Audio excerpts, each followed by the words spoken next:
The barefooted style of Tony Franklin approaches the ball to the 35-yard line. It is a short kick. At the 10-yard line, it is Young coming to the near side. Tips over his own man and is smothered at the 17, maybe the 18. So the Browns' offensive unit, led by the veteran Gary Danielson. The running back is Ernest Viner, Kevin Mack. The wide receivers, Weathers, Brian Brennan, back off an injury. The tight end is the wily old Ozzie Newsome. The offensive line, Paul Fair and George Lilja. The center is Mike Babb, Dan Frank, Ricky Bolden is at the right side. Out of the I formation, the deep back is Viner. Danielson will put it up early. Player to the near side. It is Mack. He has the ball and is stopped at the 27-yard line by Andre Tippett. I like the call, Phil. The Browns known to be rushing team coming on the first down, throwing the ball. Here you see the defensive line of the Patriots, a big, strong line. Ken Sims, Dennis Owens, and Toby Williams. The linebackers, Andre Tippett, Steve Nelson, Larry McGrew, Don Blackman, the core of the defense. And on the backfield, of course, Ronnie Lippett, Ray Claiborne, Roland James, and Fred Marion. Second down and a yard for Cleveland at their own 28-yard line to give the second man through. He's got the first down across the 32-yard line. Ernest Viner smothered by Larry McGrew, fifth year out of Southern California. Raymond Berry in his first full year as head coach of the New England Patriots. Finding that so many first-year coaches find in this league, Bob, and that is, it is tough to win. And sometimes you're not in control of your own destiny, Phil. That's what's the tough part about coaching. First down, two tight ends. It is Newsome and Harry Holt. And Danielson wants to throw. It is complete to Ozzie Newsome, and he is thrown down at the 30-yard line. Progress at the 38. Roland James on the stop. One of the defensive strategies of the Patriots, Phil, is the rush of the outside linebackers. And this time, you don't see Andre Tippett was rushing. He was picked up very well that time by Ozzie Newsome. That's why the pass was completed. And I like, Phil, what the Browns are doing so far. They've thrown the ball twice on first down. 87th consecutive game in which that man has caught a pass. And he goes in motion, now comes back to the near side. The give is the near side. That's Mack. Tries to sweep the end, and he'll get nothing. Phil, the Wizard of Oz, of course, Ozzie Newsome, a great tight end, a terrific receiver for the Browns all these years. Sometimes the rap on Ozzie is not the greatest blocker in the world. You'll see him trying to block on 56 in red here, Andre Tippett. 82 is Newsome coming in motion. Tippett stands him up, beats the block, and forces the play wide. Fine play by the all-pro Andre Tippett. Not exactly the way they like their tight ends to block. Third down and 6 from the 36-yard line. Three wide receivers now for the Browns. Brennan Weathers and John Jefferson, who has yet to catch a pass in a Browns uniform. From the shotgun, Danielson looks left. Now goes to Brennan. He flips the ball at the 48-yard line and moves it to the 42 before Ronnie Lippett knocks him down.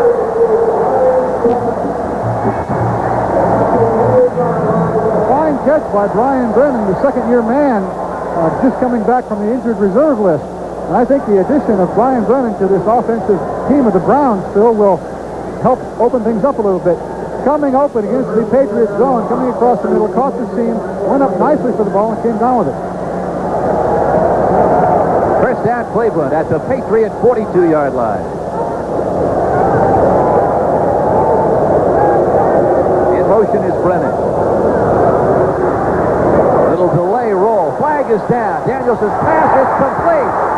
Ozzie Newsome is out of bounds at the 26-yard line, but first down, Cleveland. That's Newsome in motion. The give right up the gut. That is Kevin Mack to the 17-yard line, close to another Cleveland first down. A fine running play, Phil. What this is, a little tackle trap. It used to be when I was playing more, there was guards were the ones that doing the pulling and the trapping. Nowadays, you're seeing big, strong people like number 74, Paul Farron, who weighs 270 pounds, pulling and trapping there. A fine play for the tackle, enabling the ball carrier to get some good yardage. Ernest Viner, an effective runner this year, but a tackle trap, something you're seeing more and more of. It's amazing the size of these athletes nowadays are able to pull and trap. short of the first down by about 4 inches. 11 minutes and 4 seconds to play in the first period, no score. The Browns, with the first possession of the ball game, have moved the ball down to the Patriots' 17-yard line. Bob, you mentioned at the outset of our telecast, you particularly love the running game as an offensive lineman. Why? Well, I think it's the essence of the offensive line. It enables us to be on the offense. We dictate to the defender what we're going to do. When you're pass protecting, you're sitting back reacting to what he's doing. Out of the I formation on second down and less than 6 inches. Second man through, that's Biner. He has the first down at the Patriot 14-yard line. Don Blackman on the stop with help from Ken Sims. Very impressed so far, Phil, with the play of the Cleveland offensive line. They're a big, strong group. 270, 270, 270, 280, 280 pounds, averaging over 273 or 4 pounds. That's a lot of beef up front. Now the Browns have scored 71% of the time when they have penetrated their opponent's 20-yard line. Not a bad ratio. That's Brian Brennan in motion. The Patriots jump to be a free down for the Browns. And again, it is Biner moving near the 10-yard line, and he is tackled by Larry McGrew. I think we may have drawn old Jewel offsides there. Julie Adams, number 85, may have jumped a little bit early. Offside. 9-yard line. That's Biner. Oh, look at that hole on the left side. Cleveland, touchdown. Quarter all year long. Matt Barr approaches the football. The Patriots will get their first look at the pigskin, and oh, does Barr boom it. That is starring a yard deep, but he's coming out. And takes it out of bounds at the 28, maybe the 29-yard line. Taking a look, Phil, at this touchdown, you're going to see some fine offensive line play by the left side. 74, Paul Farron, walling Julie Adams out until it's too late. Really a position block. Julie had tried to take the outside there and got fooled because the play was going up the inside. There you see 62 and Lil Johnson. Third via the rush. First and 10 Patriots. Eason. Big drop. Comes near side. He has got Tony Collins out of bounds near the 40-yard line.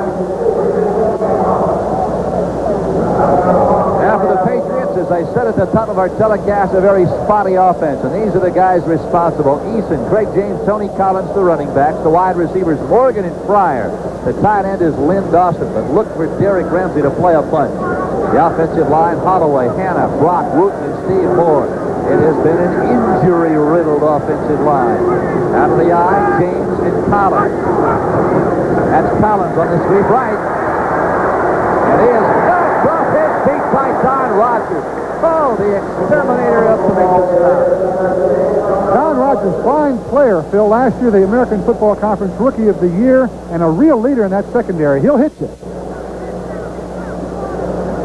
The Browns defense, it is Reggie Kemp, Golick, and Harrison. The linebacking core is Bob Kutchenberg mentioned. Perhaps the best in all of football. The backfield, Benefield, Gross, Rogers, and Hanford Dixon. Second down and 7 from the 42. That's Craig James on his feet, still on his feet at the 45. Cuts inside and is finally stopped from behind. Scott Nicholas playing for an injured Tom Cousineau. Makes the touchdown saving tackle at the 29-yard line. An excellent call, Phil. The Patriots know that the Browns linebackers, outside linebackers, Banks and Matthews are coming upfield. This time, Clay Matthews, 57, was upfield and took himself out of the play because the ball carrier cut up inside. You see Matthews, 57 in white, trailing there. An excellent call, and Craig James, of course, feels he's not being utilized enough, not getting the ball to him enough, and that run will go a long ways towards limiting that. Little crossing pattern over the middle. It is complete to Stanley Morgan. He calls up the football.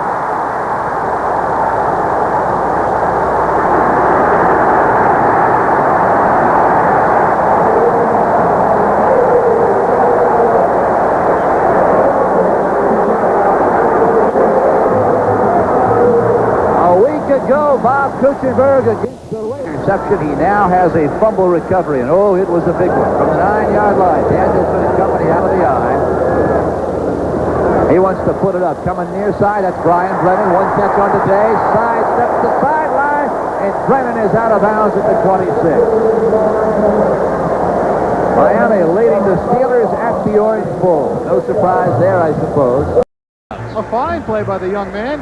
He stretched the ball out, knew exactly where the sticks were, saw that he was going to be tackled a few inches short of the first down, stretched the ball out about a yard farther than his body. Here you'll see it stretching it out just right there.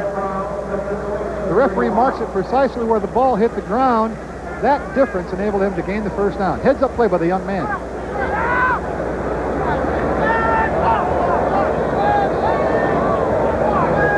First down. That's Biner. Fumbles the football, and the Patriots recover.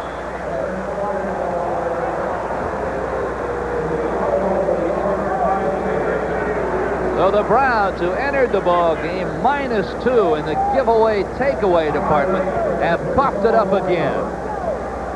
You see the charge by the offensive line. A nice hole here. Biner going through. Fine play, except for one thing, Phil. You've got to keep the ball with you. And stripped away, and you just don't want to leave the ball hanging outside, and especially on the inside in heavy traffic like that. Andre Tippett scored a touchdown a week ago, and Ray Guy mishandled a punt, and now he recovers a fumble at the Patriots' own 29-yard line. 11 minutes, 39 seconds to play. Eason wants to put it up. He's got time, and he almost hits his tight end, Lynn Dawson. A pass tipped by Chip Banks. Dawson was running free. Not very many linebackers in the league make that play, Phil. Chip Banks, being 6'4" and a former basketball player, fine athlete, this is a completion against most teams. Dawson, 3 catches coming into the ball game. He has 1 thus far on the afternoon and barely missed his second. There's Andre Tippett on your right, number 55. Coach Marty Schottenheimer feels that Chip Banks is the most talented defender on that team. Tony, 4 of 6. There's the draw. It's to James. He is still running and down at the 38-yard line. Clock continues to roll. Miami continuing to lead the Steelers 7-0 now in the second quarter at the Orange Bowl. San Francisco, a Roger Craig touchdown reception from Montana. Chicago and Tampa Bay scoreless in the second period. Watch what happens to Irving Fryer on this last play. A little face masking. Well, I don't blame him. He tried to put the old elbow in the face there. A couple of banty roosters pecking at each other on the sidelines there. They're down in 2. Take a look at this play. Tony Collins starts right, now goes back left. Eason misses a block on Al Gross, and it is Gross who forces him out at the 35-yard line. Al Gross made the tackle, Phil, but credit Clay Matthews with a heads-up, all-pro type of play that time. He smelled that one out. He was all over it. Didn't allow the ball carrier the play to develop, and the ball carrier had to reverse his field, chasing the ball carrier right back into his defensive cohorts. Fine play by Clay Matthews. 10 minutes, 44 seconds to play in the first half, but it is Camarillo on for his second punt of the day. Phil, there was 2 consecutive plays, all pro type plays. First by Chip Banks getting up, making a deflection. Secondly by Clay Matthews. Clarence Weathers, who has 1 fumble today, has the ball. He does not call for the fair catch, or did he? Hold on a minute. Now one official over there says he did. Cedric Jones on the hit. A 45-yard punt. I think they're going to pick that flag up. You might be right, Phil. I didn't see the fair catch signal, and it was a very close. There's no foul on the play. There's no foul. It's first down that way. Timeout. Now you can credit Jerry Markbright's officiating crew for wisely picking up the flag. Clock stopped with 10:35 to play. We're deadlocked. The Browns with the football following the punt at their own 21-yard line. Brennan and Clarence Weathers, the wide receivers, and Danielson's looking. Now the little screen. That's Biner. He has got some room at the 32 and down. Steve Nelson, he's the man who leads that linebacking core from his inside spot on the left side. Mike Babb, outstanding clearing block. Well, Bob, Tuesday night at 8 o'clock right here on NBC, the American League Championship Series begins. Don't forget the best of 7 this year. It all begins at Exhibition Stadium in Toronto. The Blue Jays and the Kansas City Royals. That should be a dandy, Phil. Oh, the way George Brett's hitting the baseball. Of course, that outstanding pitching staff up in Toronto, it will be an outstanding series. Second man, Biner. Nothing but red jersey. Oh, what a shot. Rod McSwain laid on Biner. You're right. We can hear that one up here, couldn't we? That's about the time that I'm very happy to be up here and not down there on the field. So, excellent job by Blackman here, stringing the play out. Roland James, number 38 there in red. And here you're going to see McSwain coming up, putting the kibosh on the young ball carrier. And like two bighorn mountain rams colliding. We heard that one up here in the booth. Helmet to helmet. And you called that fun for 15 years? Second down and 9. My wife forced me to do it that long, Phil. I didn't want to. Oh, okay. Short drop by Danielson. There's a little in pattern. Brennan is hit right in the kidneys. He sure was hitting the kidneys, and I'm quite sure that he's going to have a little bit to say to quarterback Gary Danielson. Something along the lines of, hey, Gary, old buddy, you know, I just came back off the injured reserve list, and I'm not real eager to go back. How about putting the ball in front of me instead of behind me? Now, you're right.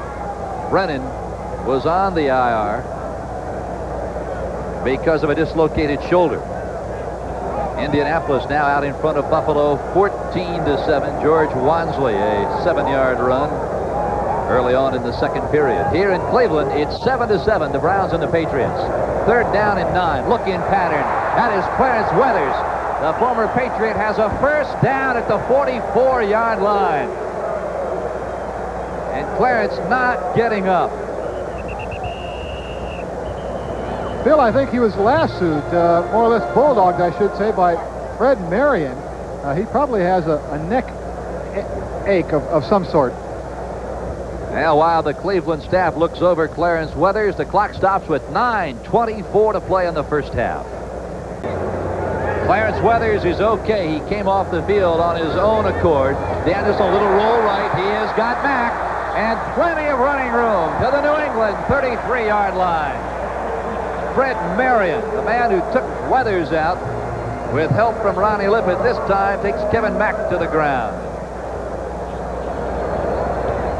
Gotta like the game plan of the Cleveland Browns. You'll see Ozzie Newsome out here in the open trying to throw a little block for Ernest Biner here. Doesn't really get his head in front of Fred Marion, and that's why he can't throw the block. But just being down there hustling by the all-pro veteran Ozzie Newsome. First and 10 for the Browns at the New England 33. 8:24 to play first half. That's Newsome in motion. Backwards pass. Brennan this time's going to Newsome. Look at this play.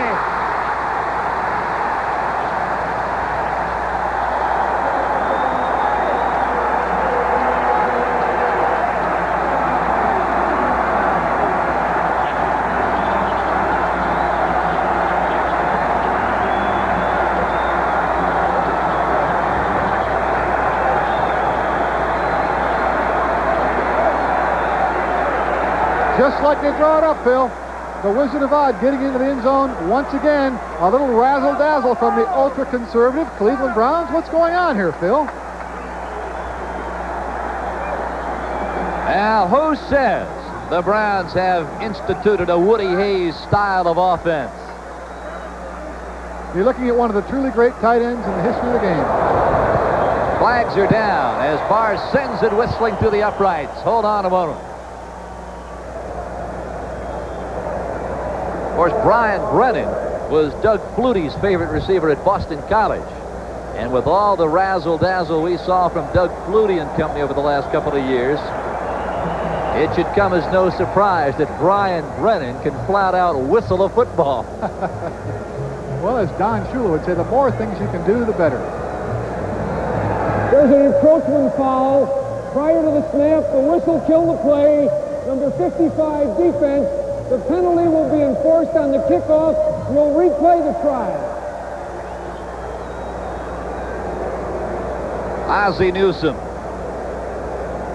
His second touchdown of 1985.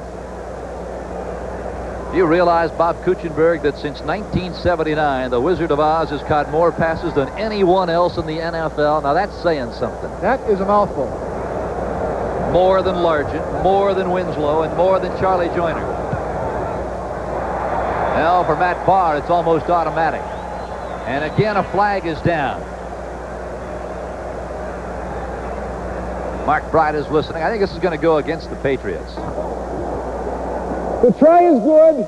We have offside, number 42, on a successful try. We'll also penalize that foul on the kickoff. There'll be 10 yards on the kickoff. Timeout. So the Browns, instead of kicking from their own 35, will let it fly from their own 45 with 8:15 to play in the first half. Browns leading the Patriots 14-7. Take a look at this kick. It's as short as you'll ever see. It is caught by Cedric Jones. And there's not much return at all. Nothing but orange and black. Johnny Davis leading the charge. Taking a look at this razzle-dazzle touchdown, Phil, this is a very difficult play to execute. First of all, you've got to have a receiver doing something he doesn't do very well, throwing the ball. You'll see the secondary of the Patriots was fooled there. Fred Marion making a late recovery, but this is a play that if it works big, of course, but it's very difficult to pull off, and there's only a few times in a season when you have the proper conditions to try that. A wonderfully exciting play, though, by the Cleveland Browns. Collins and James are the running backs out of the I formation. The Patriots down by a touchdown. Play action, Eason. He is airing it out for Fryer. And outstanding double coverage by Frank Minifield, and Don Rogers negates the long completion. That one fooled no one, Phil. Frank Minifield was with Irving Fryer, stride for stride. The ball thrown in. Well, you'll see a little pushing there going on. Phil, I don't know, a little unnecessary contact there. That perhaps could have been called. But one of the things that happened there is the Patriots are now throwing against a fairly brisk breeze here, and that ball tended to hang up a little bit, enabled Frank Minifield to be right with Irving Fryer that time. Second down and 10. Eason with time. And a lot of time. Look at this. Stanley Morgan is wide open and shoved out of bounds by Don Rogers at the 48-yard line. Phil, this is exactly what's been missing in the New England offense so far in 1985. He's been throwing to Derek Ramsey and Tony Collins, but on successive plays now to deep to Irving Fryer, and this time to Stanley Morgan, wide open on the sidelines. This is the kind of down-the-field artillery that the Patriot fans have been clamoring for all year long. And rightfully so. For Morgan, his second catch of the day. He only had 3 all year coming into this game. That's Collins. Not much at all. We pause briefly for station identification. This is the NBC television network. This is WBZ, TV4 Boston.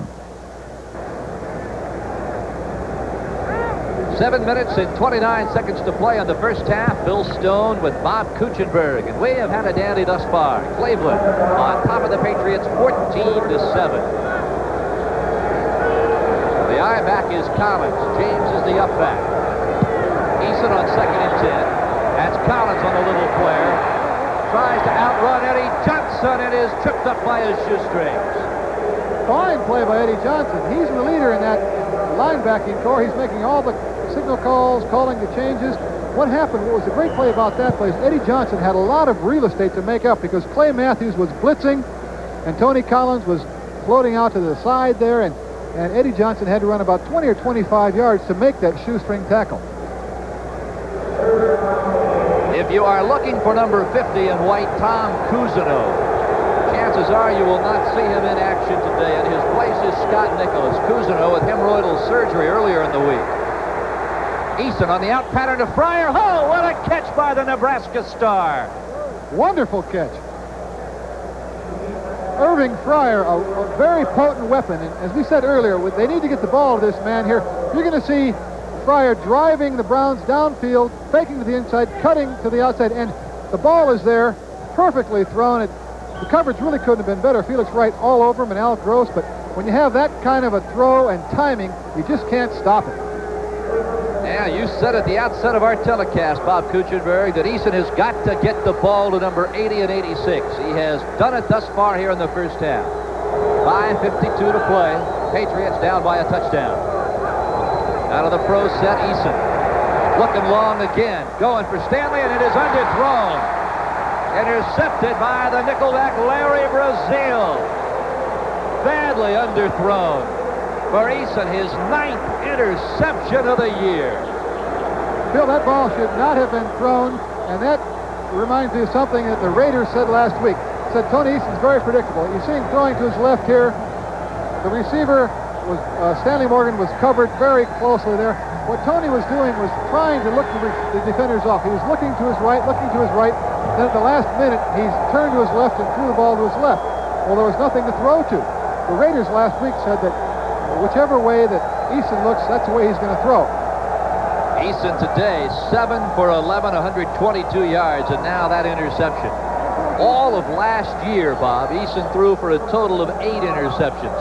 So far, in 4+ games in 1985, he has delivered 9 to the opposition. From the 3-yard line, Kevin Mack dives out across the 7 near the 8. Again, Bill, the Cleveland offensive line controlling the line of scrimmage.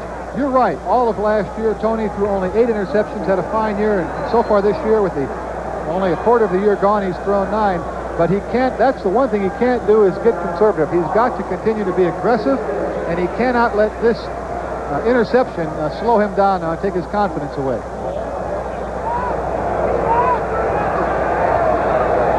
Kevin Mack, 9 carries for 61 yards.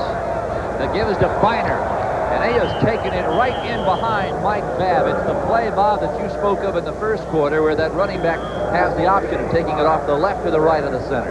That's right. They're relying on Mike Babb and George Lilja and Dan Fike to get movement on the nose tackle and the 2 inside linebackers, and that creates running room for the backs. That time, however, Steve Nelson, old Nelly, the veteran there, anticipated the play, and even just prior to the snap started charging toward the center and beat the right guard, Dan Fike, and made the play. What's the call here, Bob, on 3rd and 1? If you're down there on the offensive line, what are you looking for your quarterback to call? 3rd and 1, you've got to, good tough yardage here, you've got to get the ball to your up back and tuck in behind your big offensive line. In this case, it would be Kevin Mack. Little quarterback roll. Look at this. It is Mack on a little dump pass. And he is knocked out of bounds at the 36-yard line. I can't believe this, Phil. There's usually boring Cleveland Browns, the 3 yards in the cloud of dust Cleveland Browns. I guess that's why I'm an offensive lineman. That was not a line buck, was it? Well, Mack slid right through the line, and Danielson found him. Nobody home. Interesting call in the shadows of the goalpost. Roland James on the tackle. A first down now way out at the 36-yard line with 4:15 to play in the first half. Don't forget, stay tuned. Bob Costas, Pete Axtell, Mohammad Rashad with all the scores and highlights on NFL 85 upcoming in just 4 minutes and 15 seconds. Danielson looking long. Cannot get around Larry McGrew.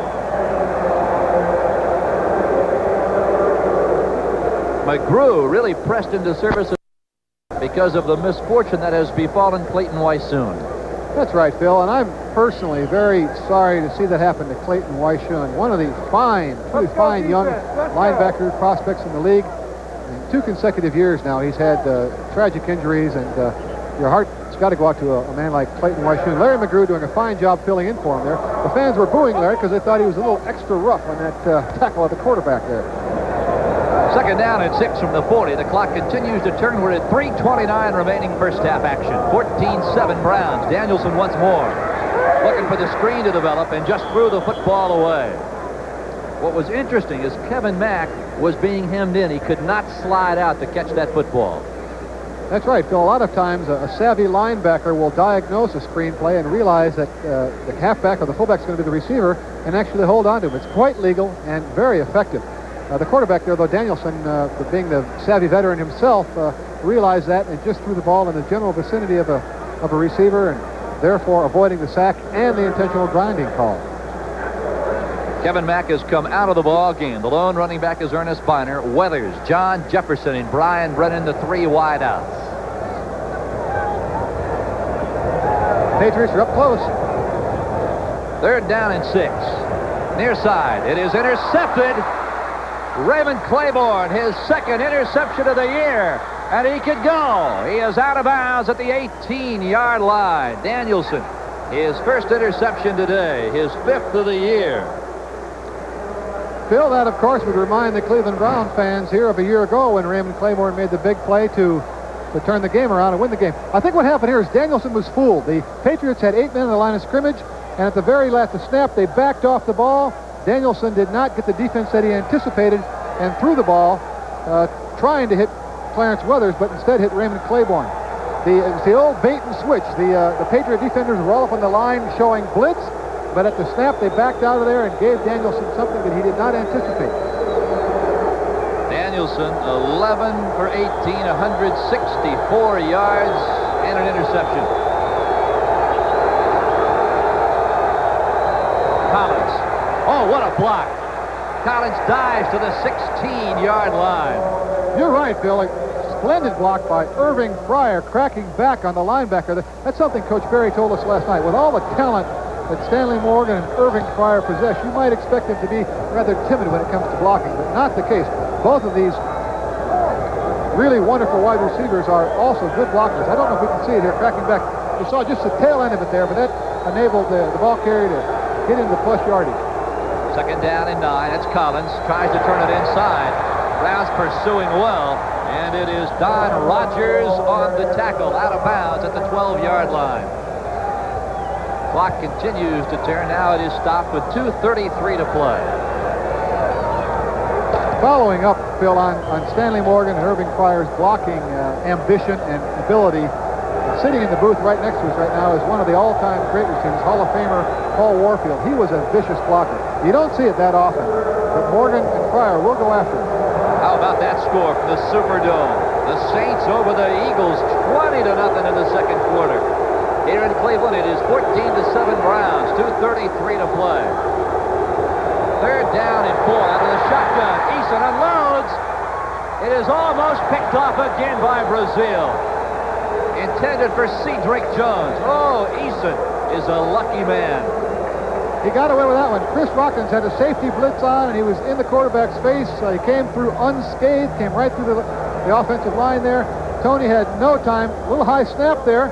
By the time he gets the ball possessed, he's got to start dodging Browns. Probably shouldn't have put this ball up. Very fortunate here. Tony Franklin has come on. Eason will hold on 4th down and 4 from the 12-yard line. Bill, credit number 83, Cedric Jones, with a fine play preventing that interception. Spotted at the 19, officially a 29-yard attempt.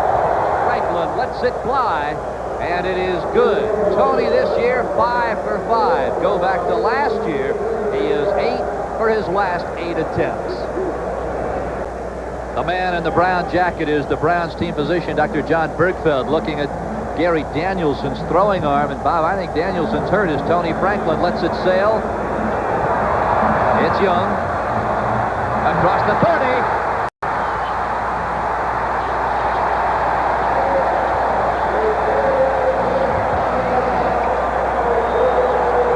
What a return by Glenn Young, and it gives the Browns excellent field position at the Patriots 49-yard line, and Bernie Kosar. Listen to this crowd for Kosar. They love it, Bill.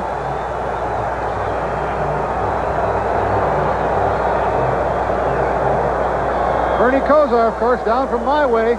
Went through the University of Miami Finance School in 2.5 years. He's one smart cookie. This is his first action as a Cleveland Brown, with the exception of preseason. Ball spotted at the midfield stripe. Kosar loses the football, and it's covered by New England. Steve Nelson with the recovery. And now we have got some fisticuffs.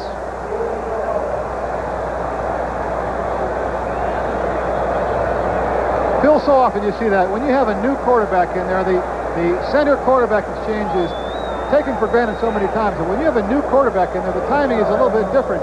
I don't know if Bernie had taken any snaps on the sidelines with Mike Babb, but if he hadn't, that's precisely the reason. Bernie pulling out there perhaps a little bit early, not used to the center snap. That you see that many, many times when you have a new quarterback or a new center. We have personal fouls on both sides after the ball was blown dead. 55 and 74. The penalty's offset, and it's first down that way. Paul Farron and Don Blackman are the guilty parties, but they are offsetting. No damage done. Bernie Kosar, a rather inauspicious beginning. Certainly, inauspicious is the proper word.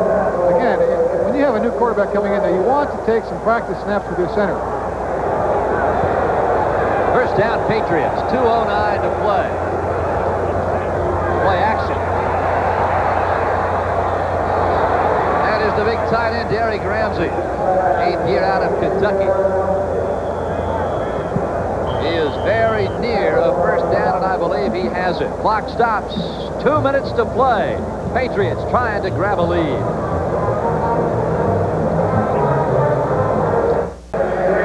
Two minutes to play in the first half, and then we will take you to NFL 85. Bob Costas on the update desk.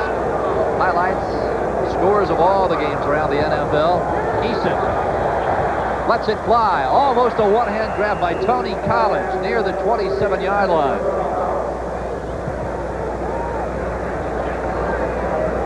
Now here's Gary Danielson's right shoulder, and I think we have seen the end of Gary Danielson today. Bernie Kosar right behind the Cleveland bench, continuing to throw.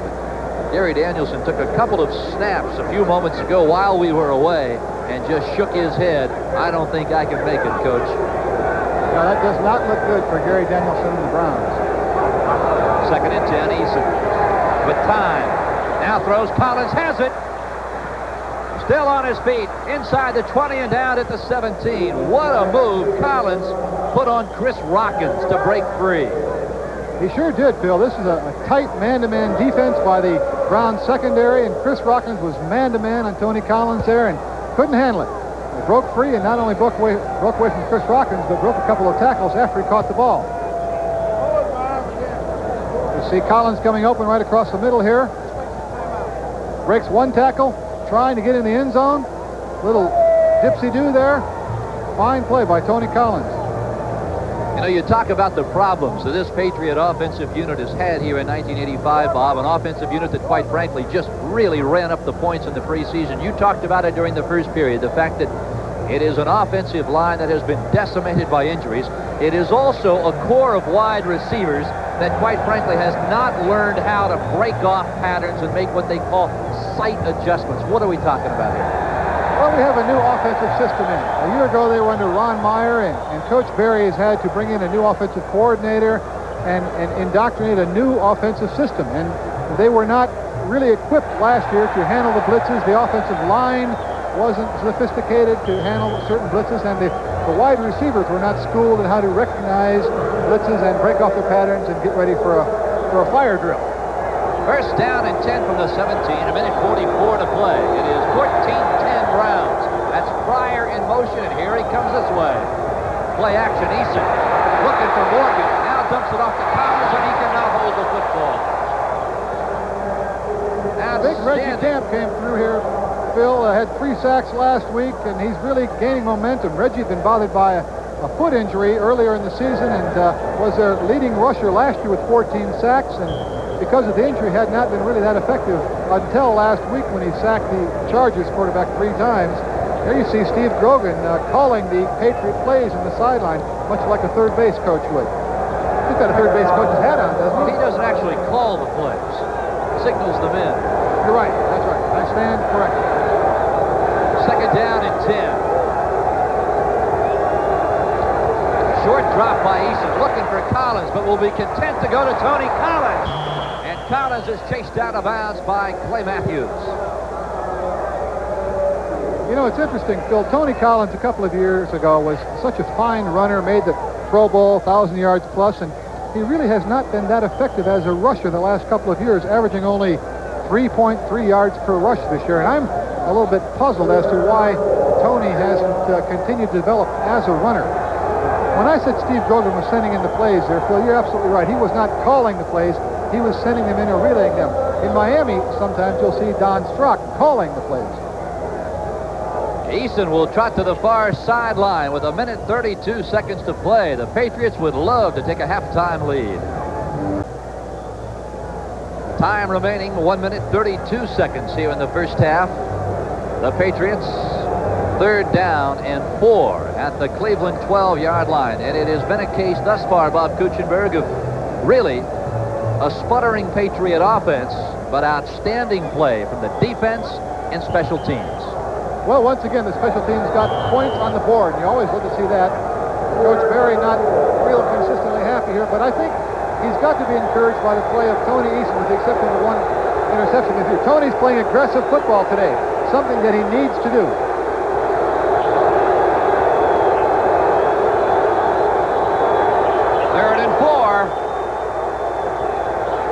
Derwin Williams in motion. Flags are down everywhere, and so is Tony Eason. Oh, was he stuck by Chip Banks.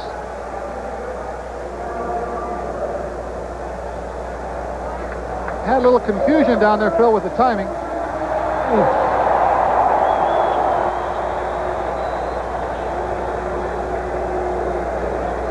Little confusion on the snap count there. There was some premature movement.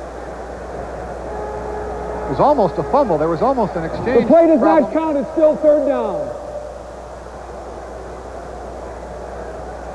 As I say, there was some confusion down there. I really don't know if there was a timeout or ball was in play, but I know that there was an exchange problem between the center, Pete Brock, and Tony Eason.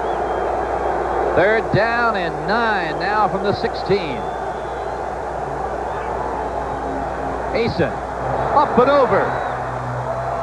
Pass intended for Cedric Jones. He could not get back to make the catch. Great coverage by Frank Minifield. And here comes Tony Franklin again. Credit Frank Minifield with a fine play there. Minnie was all over Irving Fryer. The Browns had the goal line blitz on. They were putting heat on the quarterback. Tony did the only thing that the coverage dictated, and that was throw the old alley-oop pass to Irving Fryer, hoping that Irving could out-jump little Frank Minifield. But credit Minnie with a fine play there. Eason will hold. Franklin thus far on the day is 1 for 1. From 33 yards away, Franklin has not missed this year. Go back to last year, he has made 8 in a row. Will it be 9? It is. So the clock stops with 1:23 to play in the first half. Tony Franklin has just tied his own career record for 9 in a row. He had that in the early part of 1984. Bill, we've got a ball game on our hands here. Well, it is really, for the most part, Bob, been the opportunistic defense of the New England Patriots. Yes, that's right. The Patriots are taking advantage of something here that's been their nemesis thus far this year. They've been -8 or 9 in the giveaway category this year. That's been hurting them. And they're capitalizing on that same problem in the Cleveland Browns offense today. Well, 1:23 to play in the first half, and we will take you to NFL 85. Bob, Pete, Ahmad will update you scores and highlights around the league on this, the 5th weekend of NFL action.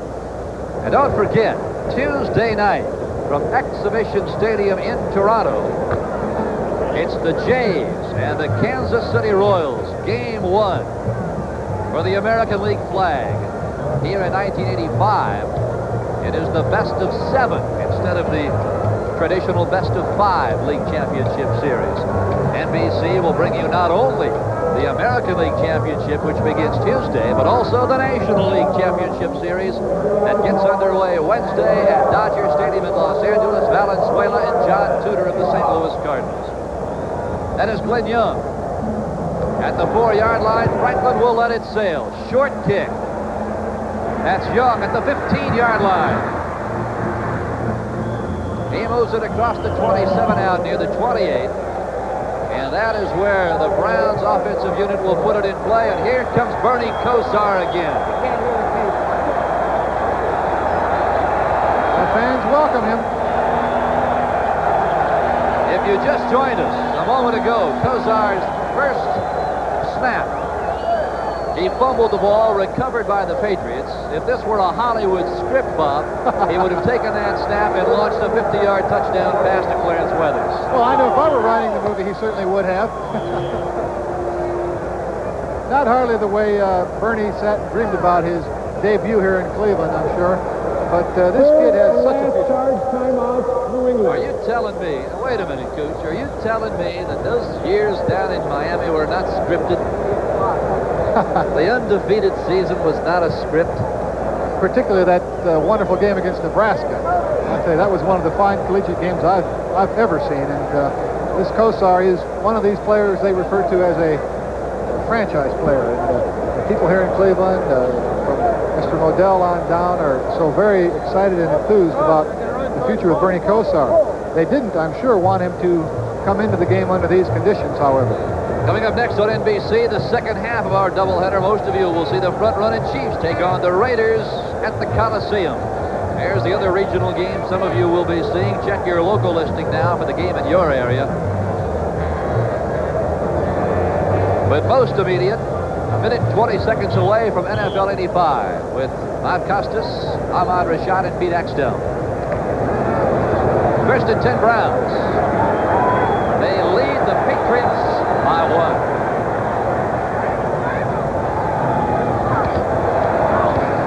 Kevin Mack is hit at the line of scrimmage. And driven back, that is Steve Nelson and Larry McGrew. Looks as though Coach Schottenheimer may be content to go into the locker room, Phil, with a 1-point advantage rather than having his young quarterback get risque here and put the ball up for grabs. Now, the Browns' wide receiving core is a good one. Of course, at the start of the year, they had Willis Adams, Fred Banks, and Reggie Langhorne. But today it is Weathers, John Jefferson, and Brian Brennan. There's the give. Mack is hit in the backfield and dropped there again by Steve Nelson. Got to be a lot on his mind right now, Phil. He's come into a ball game where he didn't really expect to play this early. He's young. It's his first opening ball game and deep in his own territory here. I think what he's going to do, of course, just keep the ball on the ground and call timeout at halftime and go listen to his coach and talk things over and then come out anew in the third quarter. This will be the final play of the first half. Would you go for broke here, Bob, or just run it out? I think I'd put it up for grabs. He's got the wind behind him. Throw it downfield. Nope. It's going to be Kevin Mack. And that's the way the first half will come to an end. The Cleveland Browns with a touchdown in the first period. Another strike in the second period. Their 14 points for the Patriots, Bob. All 13 of theirs came in the second stanza. Yes, an encouraging second quarter for the Patriots. They've made a couple of costly errors, but they've also capitalized on a couple of Browns' mistakes. I like the aggressive style that Tony Eason has exhibited so far in the first half, and I'm excited. It's going to be a whale of a ball game here in the second half. The Browns came into this ball game deadlocked with the Pittsburgh Steelers in the AFC Central Division. But, Bob, you look at their two losses to the Cardinals and the Cowboys. Both times they gave up 20 points or more. And their two victories over the Chargers and the Steelers, they gave up but one touchdown in each one of those outings. Well, there's no secret, Phil. You win with defense in this league, and no team better exhibits that fact than the Cleveland Browns. They've been winning with a good ball control offense and a good strong defense, but they're throwing the ball a bit more today, and I'm excited. We've got a ball game on our hands. Now the Browns leading the Patriots 14-13. You're right, Bob. We have a ball game. NFL 85 halftime activities will continue in just a moment. We'll be right back after these messages from your local station. We said at the outset of our telecast, Bob, Eason would have to get the ball to Morgan and Fryer, and he has done it thus far today. Yes, he sure has. Fryer's only caught one pass for 21 yards, Morgan 3 for 67 yards, but the point is he's doing it. He's throwing the ball downfield, and that's causing the Browns defense to respect that. All right, let's go now to NFL 85 and Bob Costas. Bob?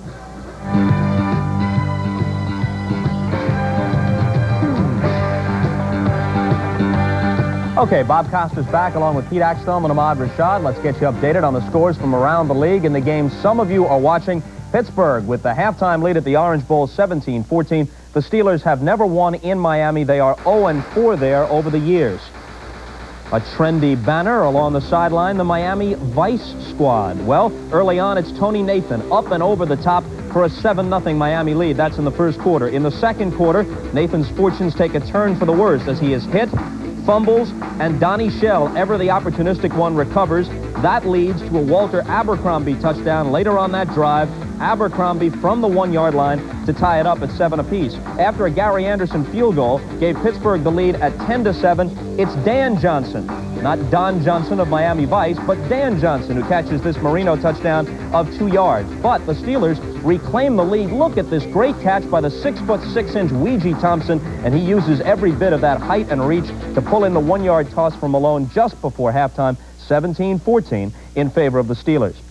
In the game some of you are watching, New England at Cleveland, and the Browns with a 14-13 lead at the half. Coach Marty Schottenheimer's team has the best rushing average in the National Football League through 4 weeks. Ernest Biner is part of the reason. A 9-yard touchdown bolt in the first quarter, and it's 7-0 in favor of the Browns. However, New England, on this punt, ties the ball game. Rich Camarillo's kick can't be handled by the former Patriot Clarence Weathers. He bobbles it once, regains the handle, and then when he's hit, he coughs it up again, and Johnny Rembert eventually falls on it in the end zone. Game tied at 7 in the second quarter.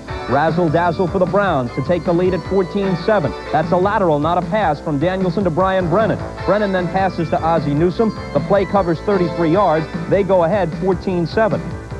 A bit later on, however, Gary Danielson injured a shoulder, went out of the game, and was replaced by Bernie Kosar. In Kosar's first play from scrimmage in a regular National Football League game, he fumbled the snap. The Patriots recovered. That led to a Tony Franklin field goal and a 14-13 lead for the Browns at the half. Elsewhere, San Francisco and Atlanta, the 49ers having a tough time with the Falcons, who are 0-4. 7-3 is the score as they come up to halftime. Roger Craig caught a 46-yard touchdown pass from Joe Montana. Craig leads the NFL with 8 touchdowns scored. Tampa Bay has the lead at home over Chicago. 12-0 is the score in that game. Their only touchdown is Steve DeBerg, 21-yard pass to Kevin House. Donald Ikwabuki has a couple of field goals, also missed a point after for Tampa Bay. The Buccaneers lost in their opener to the Bears at Soldier Field, trying to get some revenge today. The Bears, of course, come in at 4-0. The Packers are in front at halftime, playing at home over the Lions. The score there is 20-3. Indianapolis at home to Buffalo, and at the Hoosier Dome, the Colts lead at 21-10. They haven't yet reached halftime. This is Hank Buller's first game as the head coach of the Bills, but so far the results haven't been much different than they were under Kay Stevenson. They grabbed the lead 7-0 when Greg Bell took this pitch and the second-year man from Notre Dame went in from 18 yards out. However, the Colts tied it late in the first quarter. Mike Pagel on the rollout from 2 yards. The kick made it 7-7. Vince Ferragamo of the Bills has been intercepted more often than any quarterback in the NFL. Twice in the first half to bring his season's total to 11. He's thrown for only 2 touchdowns. This one is off the hands of receiver Eason Ramson and a fine diving interception by the linebacker Barry Krause.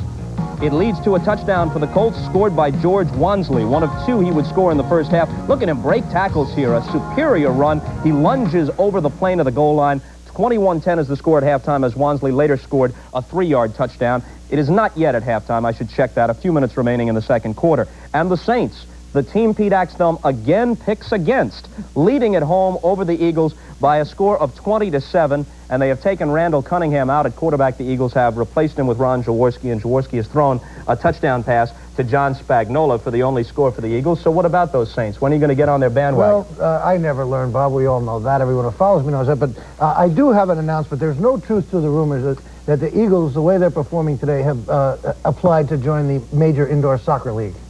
Another snide remark that is best left alone. We'll send it back to the ballparks now, and we'll check with you a bit later on in the day. For Ahmad Rashad, who was brilliant in this segment, and Pete Axthelm, I'm Bob Costa. See you later.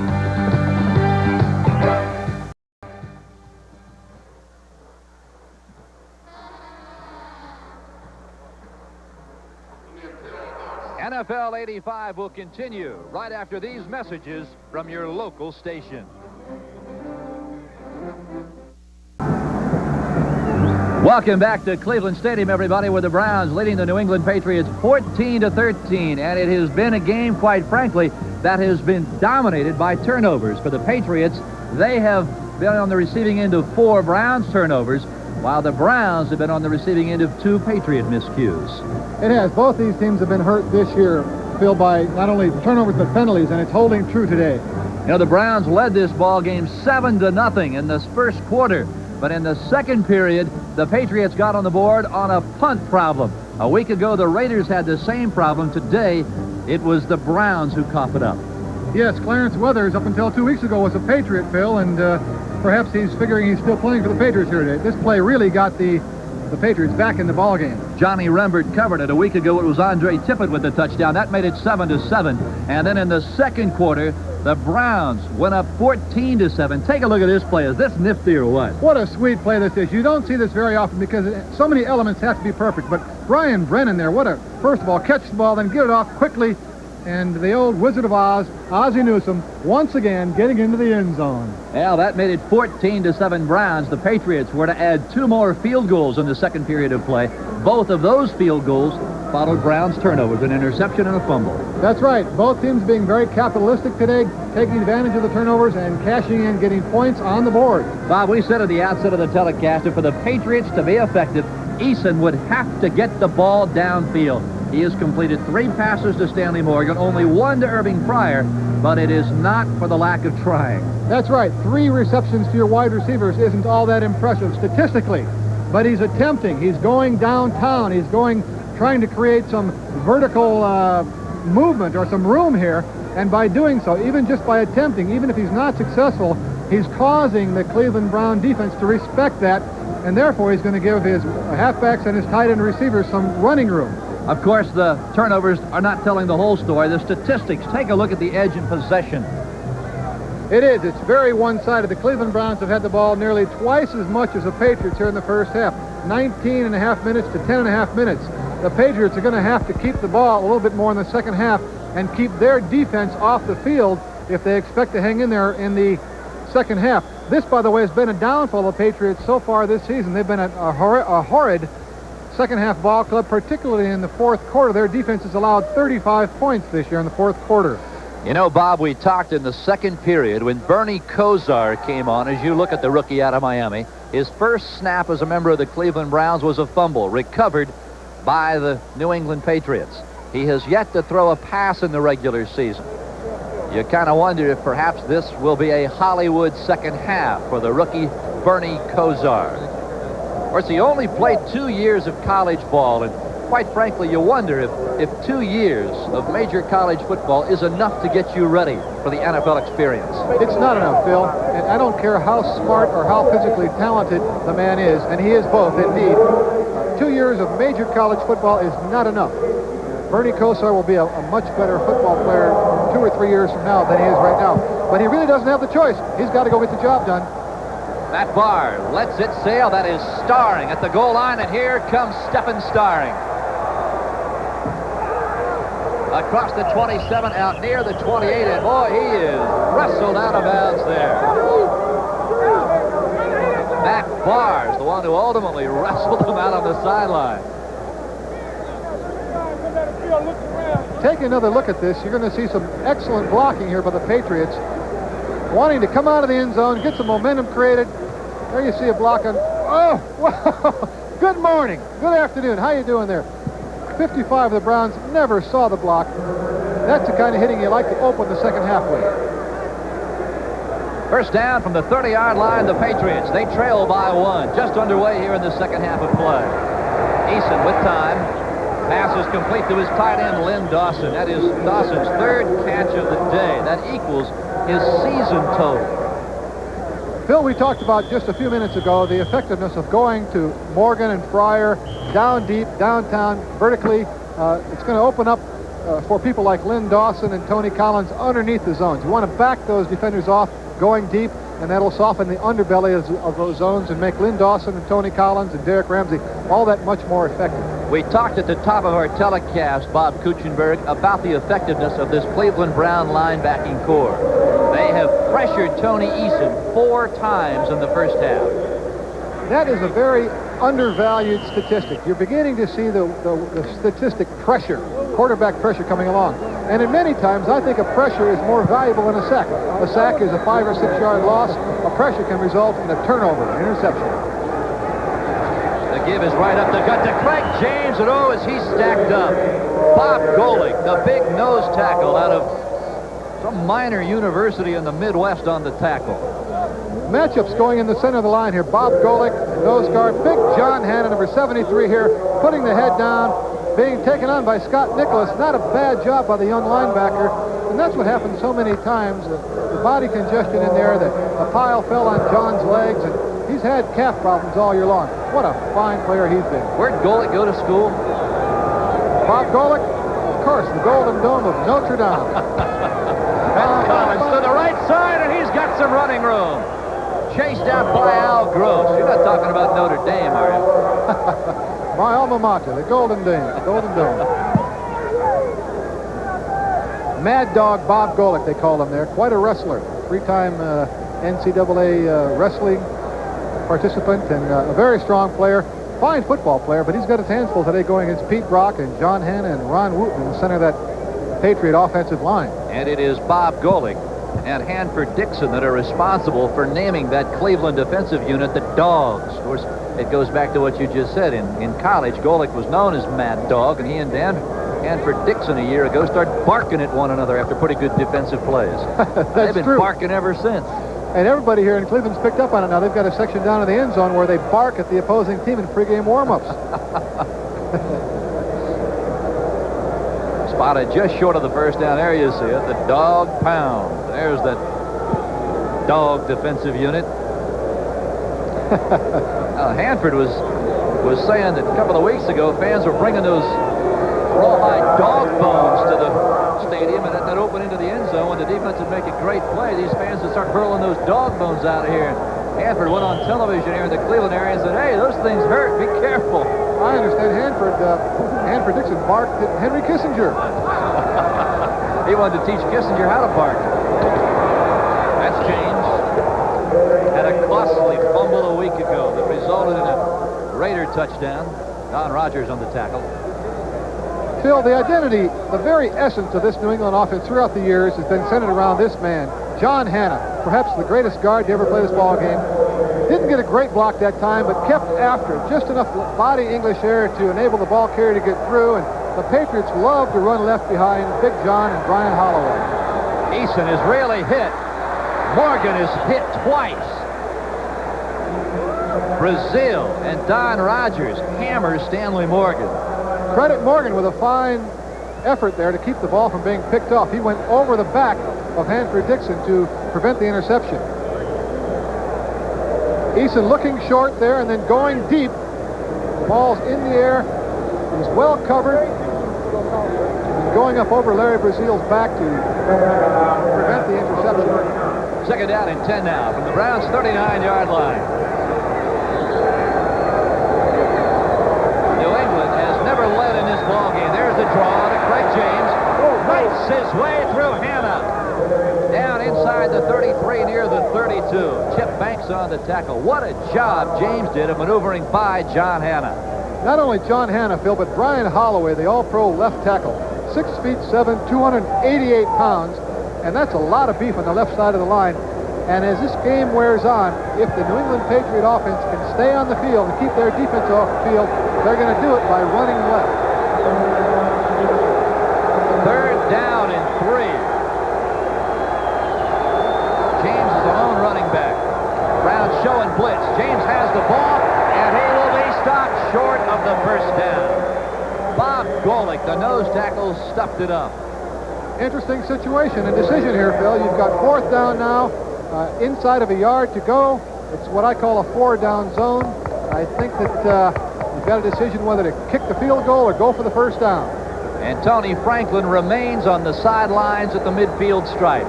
He took 3 or 4 steps onto the field and then turned around and came off. And now Eason will head for the far sidelines. A timeout for the Patriots to talk things over.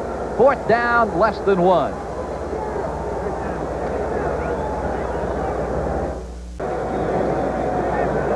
Raymond Barry and the brain trust of the New England Patriots talked it over, and Tony Franklin is on. 2 for 2 in the field goal department this afternoon. If, in fact, he lets this one fly, Bob, it would come from 48 yards. 48 yards out. Tony has plenty of leg. 48 yards is within his distance, but I don't like the call. I think I like to run, go for behind Hanna and Holloway, go for the first down. It's got distance, and it is wide to the left. So Mac Barr, whose field goal streak ended at 14 in a row earlier today, this time Tony Franklin's comes to an end at 8. Have the football following the missed field goal attempt by Tony Franklin. He had hit 9 in a row prior to that miss from 48 yards away. It is Kozar, the little crossbuck. It is given to Ernest Biner, and he finds a little running room near the 32 and stopped there by Steve Nelson. Bob Kutchenberg, you did not like that conservative call by Raymond Berry. No, Phil, I certainly did not. Even had they made the field goal, I still didn't like the call. 48 yards. I think your percentages of making that field goal are 50% at best, compared to your percentages of success for 1 yard or behind John Hanna and Brian Holloway, I would think would be much greater than 50%. How about that score? Green Bay over the Lions, 27-3 now, midway through the third period. Kozar's first pass in the NFL is complete to Brian Brennan. Boy, Brennan has had a couple of big catches today, and Brennan himself has thrown a touchdown pass. Big play here for Bernie Kozar. He's broken the ice. He's completed his first pass in the NFL. Ball couldn't have been thrown any better. That coverage was good and tight. Good throw and good pattern and good catch. Look at his reaction right here. Yeah. You know, people don't realize how much pressure that play took off Bernie Kozar. He'd come in, he had a fumble on his first play. He now has his first NFL completion. Third down and 1. Second man, that's Biner. He dives out near the 41, and I don't know if he got it. It's going to be close. Very, very close. It will certainly result in a measurement. We pause briefly for station identification. This is the NBC television network. This is WBZ, TV4 Boston.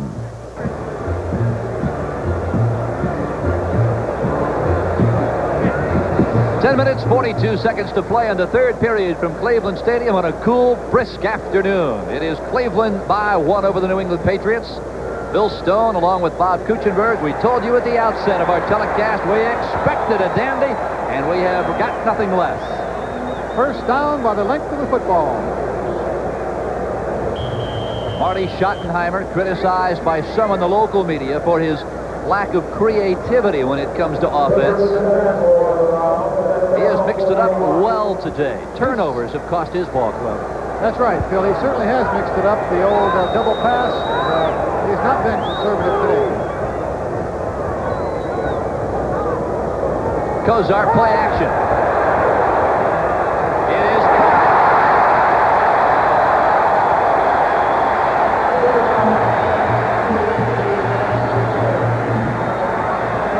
Bernie Kozar is 2 for 2. Clarence Weathers with the reception at the Patriots' 42-yard line. Ronnie Lippett ran him out. Tight man-to-man coverage here. Clarence Weathers on Ronnie Lippett, driving him downfield, coming back to the ball. The good receivers come back to the ball. The ball put right there on time. Bernie Kozar, very impressive. 2 for 2 passing. Biner and Mack are the running backs. Play action, Kozar again. 3 for 3. Yes! Brian Brennan at the 31. Another Cleveland first down.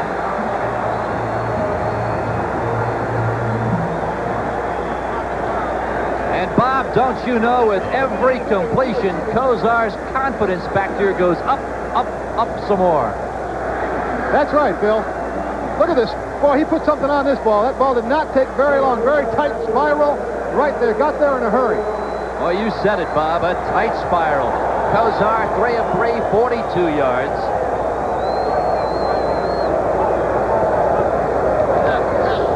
Little quarterback draw, nothing there. And the main reason is because Dennis Owens and Steve Nelson sniffed it out. Bill, I think that may have been an extemporaneous quarterback draw. I think he meant to hand the ball off, but there was nobody to hand it off to. I don't think at this point you want Bernie Kozar running with the football. He's much like Dan Fouts and Dan Marino. He's got the shotgun of an arm, but not very mobile. You don't want him running the ball. 9 minutes, 43 seconds to play, third period. The Browns 14, the Patriots 13. Kozar Kozar. Near side. It's caught. That's Ozzie Newsome. Gets up and then decides it perhaps is a better idea to stay down. Steve Nelson covers him. This telecast is presented by authority of the NFL. It is intended solely for the private use of our audience. Now, any rebroadcast or other use of this telecast without the express written consent of the Cleveland Browns and the National Football League is prohibited. Phil, the Browns cannot afford to lose this man. He's their leading sacker this year and quarterback pressure. He's been all over the field in the first half. He's got a bad ankle. Looking at Kozar dropping back here. Boom! Ball gets rid of the ball in a hurry. Fine delivery. He knows what to do with the football. Now Blackman is now being carried to the bench. He made it to the sideline on his own and is now being lifted to the bench. Not a good sign for Patriot fans. Not at all, Phil. They cannot afford to lose Don Blackman at this point. From the shotgun. Little inside handoff. That's Piner. A flag is down.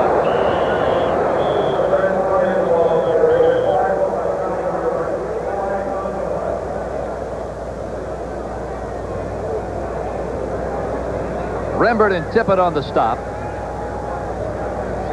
Illegal motion against Cleveland is the preliminary indication. We have an illegal formation foul offense. The tackle was on the end of the line. The penalty is declined. Fourth down. What happened there, Phil, was the wide receiver was not near enough to the line of scrimmage. He was more than a yard off the line of scrimmage. Consequently, that caused the offensive tackle to be the end man on the line of scrimmage. That's illegal unless he reports, and therefore is an eligible receiver. Matt Barr, he is 0 for 1 today. Paul McDonald will hold on 4th down and 6 from the 27. 44 yards out.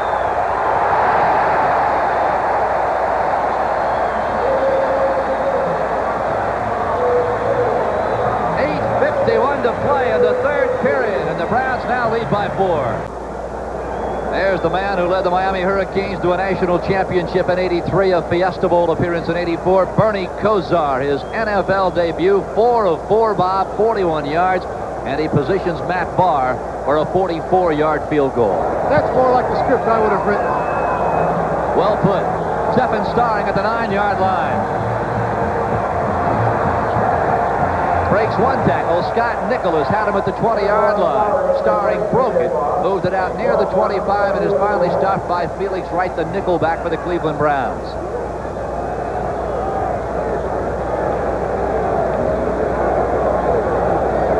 The Patriot offense today has yet to crack the end zone.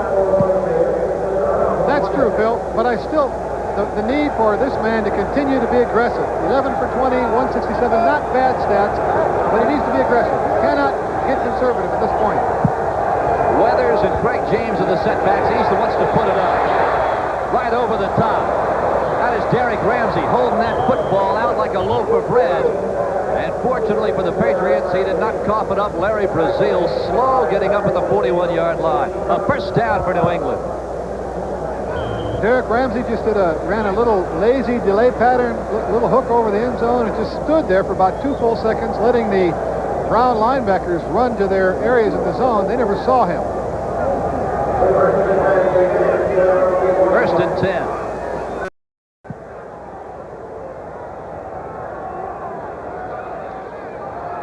Eason is hit just as he releases the ball.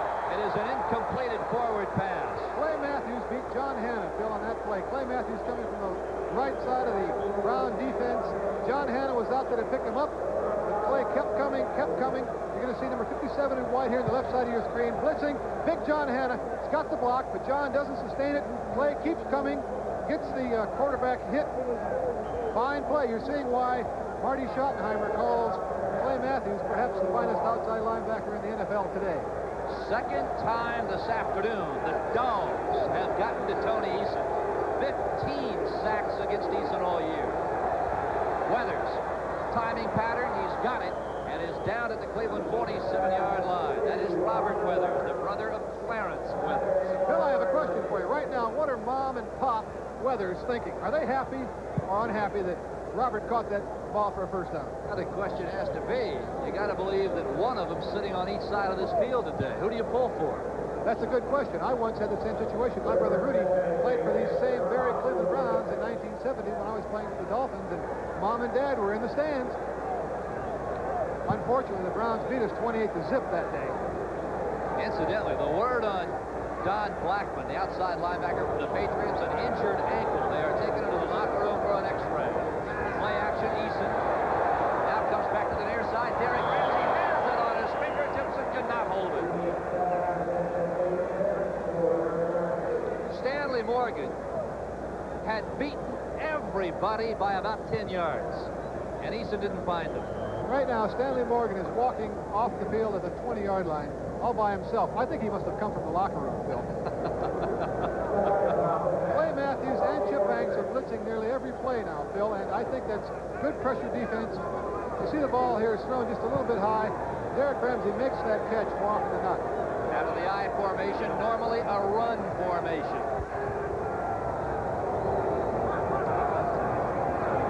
Eason, quick release.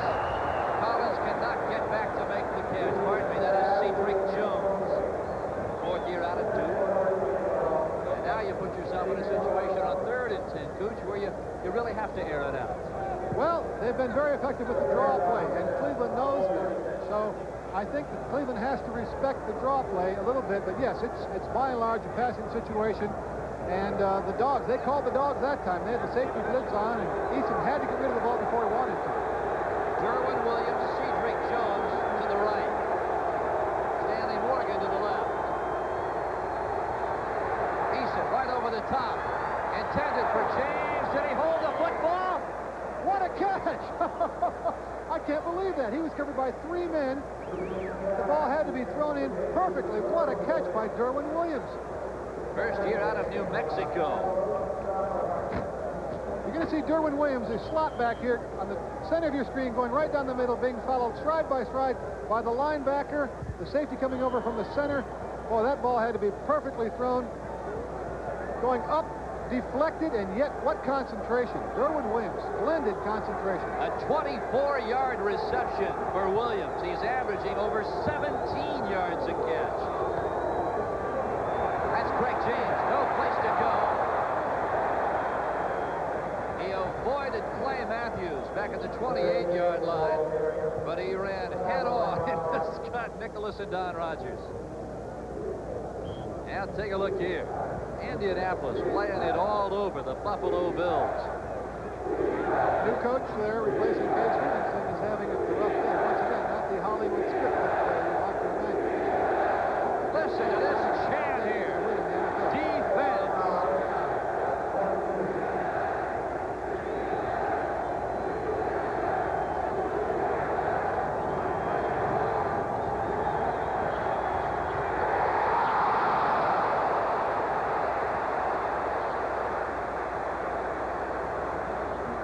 Phil, you're experiencing the 12th man here. This stadium is rocking and rolling. The fans are excited.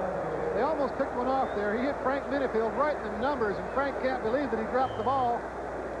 I don't know who he was trying to throw the ball to. Well, the receiver had fallen down.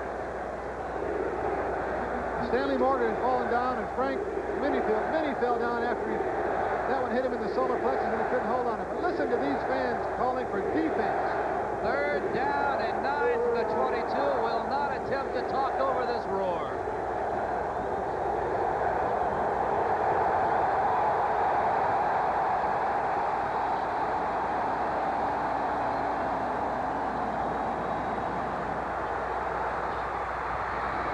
Who's got the football? Stanley Morgan. Oh, my. What a catch.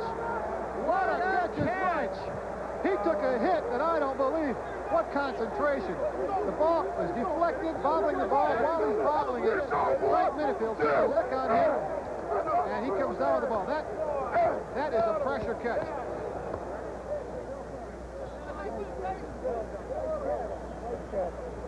Eason putting the ball up. Minifield with a 1-for-1. Anybody's ball at this point. Minifield deflecting it. Here comes the hit. Boom! Al What a Gross. catch. Al Gross, a strong safety, coming over, putting the hit on Stanley Morgan while he's bobbling the ball. Phil, I don't believe he caught that ball. I don't see how he caught it. Tony Franklin, barefoot and all, sends it through. Stanley Morgan now on the day, 4 catches for 89 yards. Oh, what a ball game. The Patriots with their first lead today. That drive by the Patriots, 9 plays, 74 yards. The first time that the offense has punched the ball into the end zone today. Tony Franklin to let it set sail. It's a short kick. Very, very short. That's Young at the 12.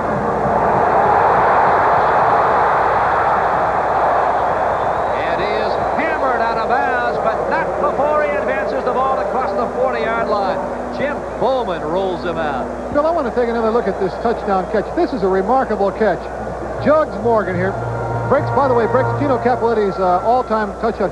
What's amazing about this catch is he is bobbling it. Poor Frank Minifield has to wonder.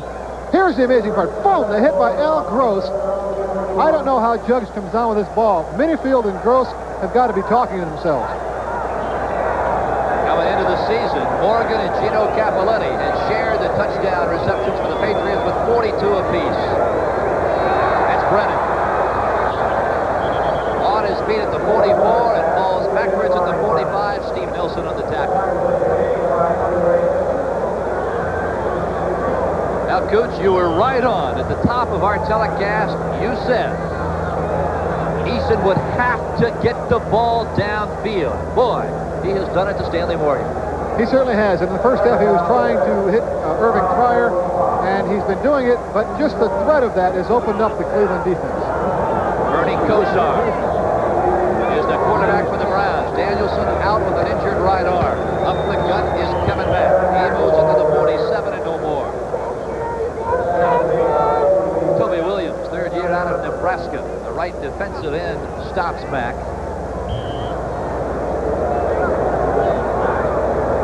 Boy, a week ago today in San Diego, Kevin Mack, a 61-yard run to open the ball game. But what a day it has been for that man, Jugs Morgan.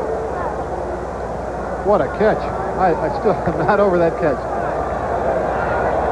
Mack out of the ball game on 3rd down and 3. The lone running back now is Ernest Biner.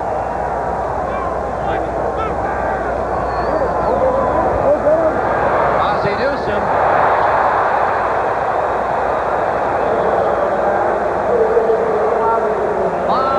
Charlie Joyner is to the San Diego offense on 3rd down.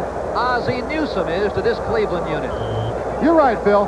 The Patriots had a blitz on here. Nelly coming in, Steve Nelson trying to get the quarterback. The young rookie quarterback knows where the weakness is, hits Newsome, the old pro. 1st down. How about those numbers for the Rook? Not too shabby.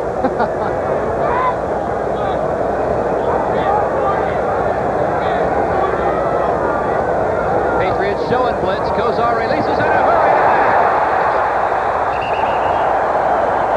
The 1st down at the New England 36-yard line. This is not what you would call conservative football, Phil. Fancy schmancy. The young quarterback making a little handoff here, rolling out to his left, wide open. Had a little breakdown there in the secondary. I think the linebackers were fooled with the play-action pass.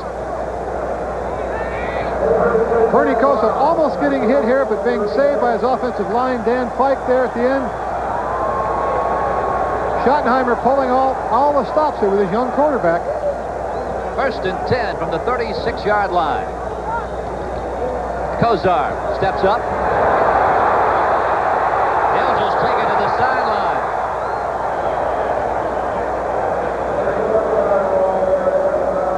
As the Cleveland fans and management and coaches hold their breath.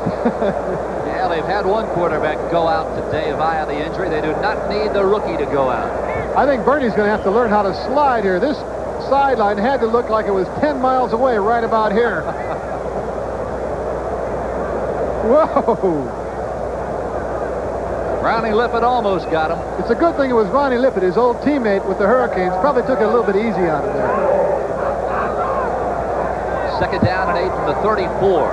Out of the I formation, Mack is the deep man, and he has got the football. And he doesn't have much else. Oh, he ran right into Dennis Owens. Owens did an outstanding job of fighting off the block of Mike Babb.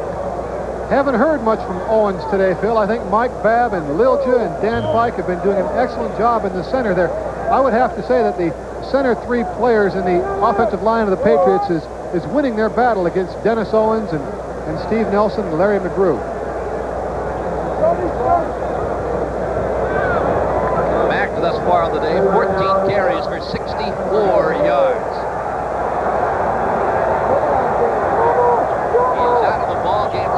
Third down and 7 from the shotgun. Kozar up and over to Brennan. Oh, does he take a shot? Ron McSwain, Roland James is the guy who put the hammer on him. Bill, I think that ball was underthrown, to be honest with you. The receiver had a step on Rod McSwain, and if the ball had been thrown deeply enough and enabled the receiver to run under it, it could have been a touchdown. So it's 4th down and 7. And the Browns are showing that they're going to go for it.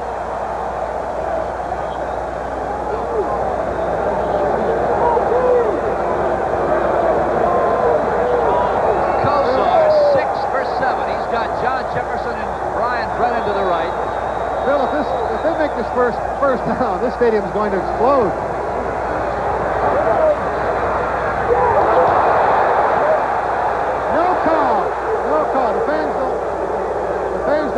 I'm not sure I like it either. There was some awfully close contact there in that reception. No flags, no interference. The fans were calling for it. Good defensive stand by the Patriots. Kozar's pass intended for Brennan. Good coverage on the part of Ronnie Lippett. Outstanding coverage. Both going for the football. And Tippett make that Lippett tipped it. 1:35 to play, third period. Patriots take over. Eason will put it up in the air. Stanley Morgan, he has been all over the football field. He's warming up for the task, isn't he? San Francisco doing a number on the Falcons in Atlanta, 17-3 midway through the third period. I don't believe that one. You believe it. It is McMahon to Dennis McKinnon from 20 yards out with 3:40 gone in the third period at Tampa Bay. Green Bay all over Detroit, 34-3. Dickey a couple of touchdown passes in that one. 1st and 10. Eason releases to the near side. Weathers cannot get to it. One other score at the Hoosier Dome in Indianapolis. Boy, the Colts all over Buffalo now, 42-10. The Colts are an improving ball club. Let me interrupt you there, Phil. Tony Eason very unhappy with his receiver, Robert Weathers, in that play. He threw the ball a bit high, but Robert did not go up for the ball. Should have been caught, and had he caught it, he had a real estate in front of him.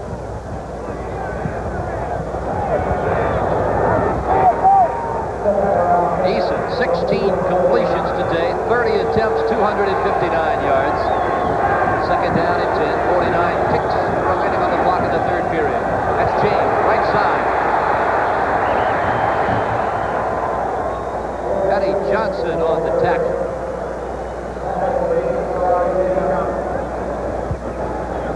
The Dogs were ready for this one, Phil. They were lying in wait. How about that score from the Orange Bowl? The Steelers giving the Dolphins all they want. 17-17 in the 4th quarter. When they put that score up here in Cleveland, this place is going to go nutty. Yeah, that concerns both of these ball clubs. I'm surprised Pittsburgh hanging on that well in the 2nd quarter in Miami. Miami's tough to beat at home.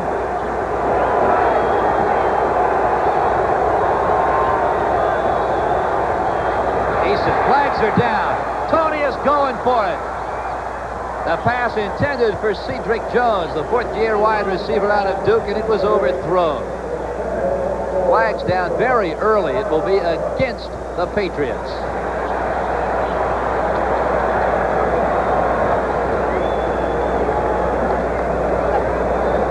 Illegal motion, number 73, offense, declined, 4th down. And that'll bring Rich Camarillo on.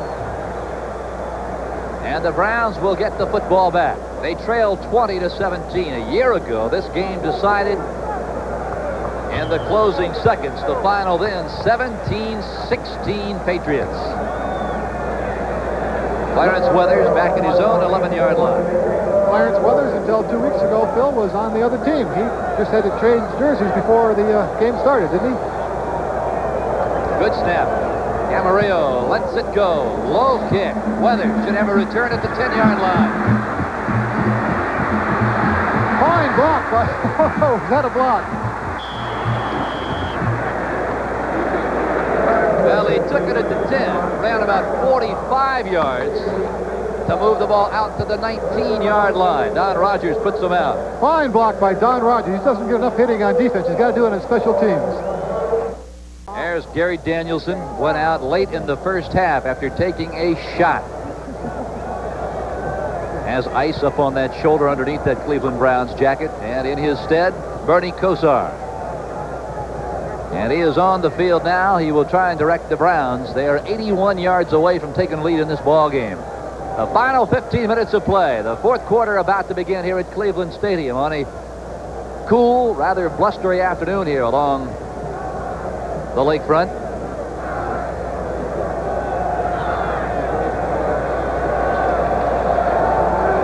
Now, don't forget Tuesday night right here on NBC. The American League Championship Series begins. The best of 7 this year. It'll be Toronto and Kansas City. You know, Phil, speaking of Kansas City, George Brett reminds me a lot of myself in my younger days when I played third base for the Fighting Irish of Notre Dame. Brett, you know, he's a pretty good ball player all around. He could improve his hitting a little bit. I probably should spend some time with him and help him out a little bit. You think? I'll tell you what. Brett will have something to say about the outcome of that series. You can be sure he has been red hot. It all begins Tuesday at 8, right here on NBC.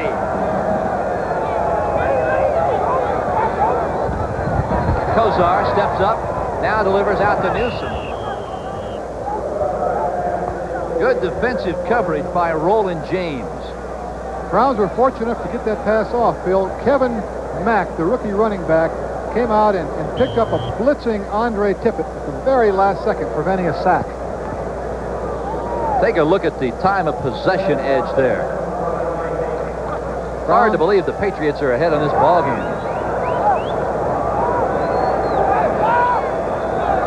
You look at that yards passing by Tony Eason. That is the best numbers of 1985. That's more like Tony Eason. Kevin Mack nowhere to go. Bill, I might sense a little bit of the tide turning here. The momentum is the Browns are losing a little bit of momentum here. They're now 3rd and 9 deep in their own territory. They've had a conservative play called there, and just before that, you realize the magnificent catch for the touchdown by Stanley Morgan. Taking a look at the thigh of Hanford Dixon, one of the lead dogs there. Got a hamstring pull, apparently. Out of the shotgun on 3rd down. Kosar just barely underthrows a diving Clarence Weathers.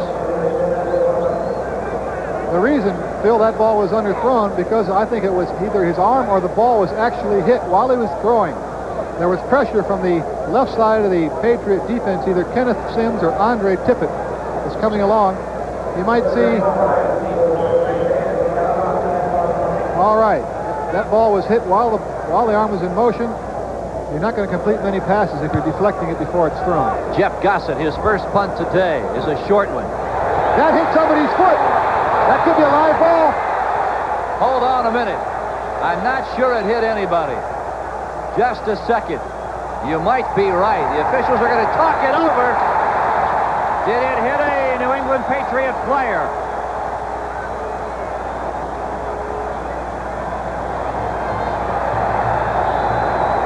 Indeed it did. The Browns will take the football.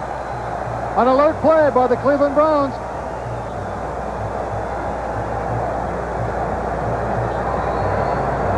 Only a 35-yard punt, but in this case, it's like a 35-yard pass completion. It is more than that. It's just a breath of life.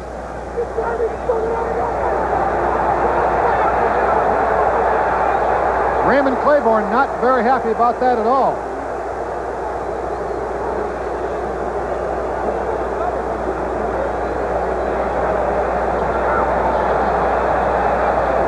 The ruling was that the ball hit a member of the receiving team, was recovered by the kicking team. First down. We'll keep our eyes on number 26 in red, Raymond Claiborne. He's going to go after somebody here. This is not a happy man. No, he's not happy right now, but I don't know exactly what he's objecting to, whether it hit him or not. It definitely hit one of the Patriots right on the heel. John Jefferson is in the ball game. Boy, he has yet to catch a pass in 1985. That's Kevin Mack. Not much at all. Toby Williams stops him. The Browns ran the ball in the first half, Bob, very, very effectively. The top-rated rushing attack in all of football. Thus far here in the second half, they have not found much running room at all.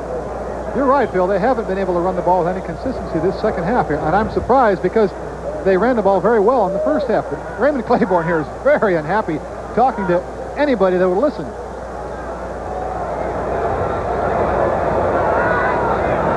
.24 to play on the ball game. Kosar, what a spiral. And oh, what a catch by Brian Brennan. A flag is down. There was a flag back at the 44-yard line. Fred Marion chases Brennan out after a sensational grab.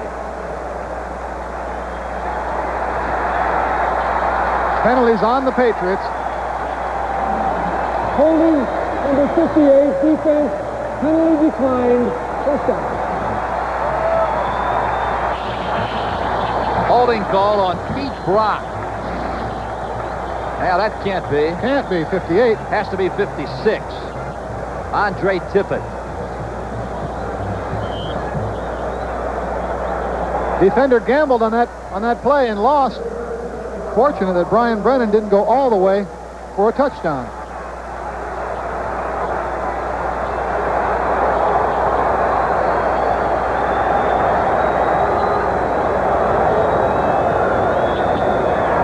Kosar looks right. Now goes right. Looking for Brennan, and it is overthrown in the corner of the end zone. Good coverage by Ronnie Lippett. The Browns are continuing to work on number 42, Ronnie Lippett. That man right there, 8 of 13 now for 94 yards. The Patriots putting good pressure on Kosar. See Tippett coming through there, getting to Kosar after he's thrown the ball. Good defense there. Brian Brennan, in his first action since coming off the disabled list with a dislocated shoulder, 6 catches for 93 yards, and he has thrown a touchdown. Kosar.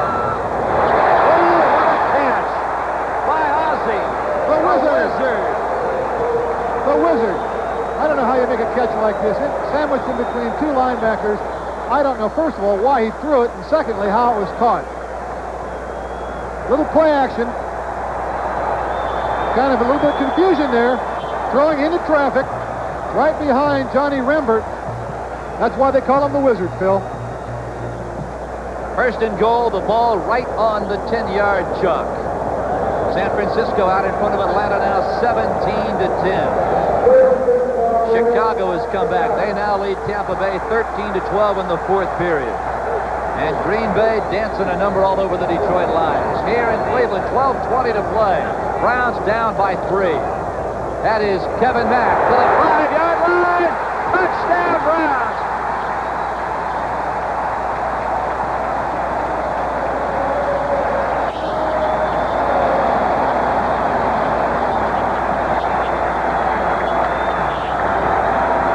Flag is down at the 4-yard line. Hold everything.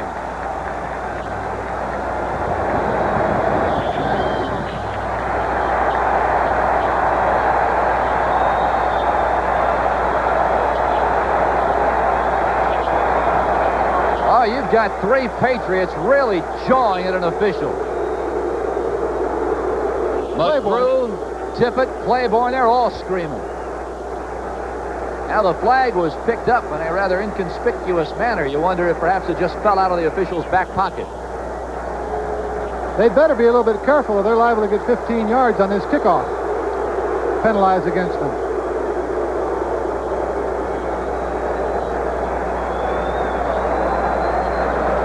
For Kevin Mack, his 2nd touchdown of the afternoon, his 5th of the year. Oh, Drives it through the uprights. And with 12 minutes and 12 seconds to play, it's the Browns 24, the Patriots 20. Matt Barr, a short kick. It is taken at the 12-yard line, advanced to the 17-yard line by Cedric Jones, and the Browns down him there. Phil, I don't think I've ever seen a game with so many short, high kickoffs. It's like the shortstop should go back and catch these. A replay at the touchdown here. Just a simple football play. Power off your left tackle. Fine blocking by George Lealja and Paul Fannin down in the tough zone near the Patriot end zone. That is what the Browns have been doing best all year long.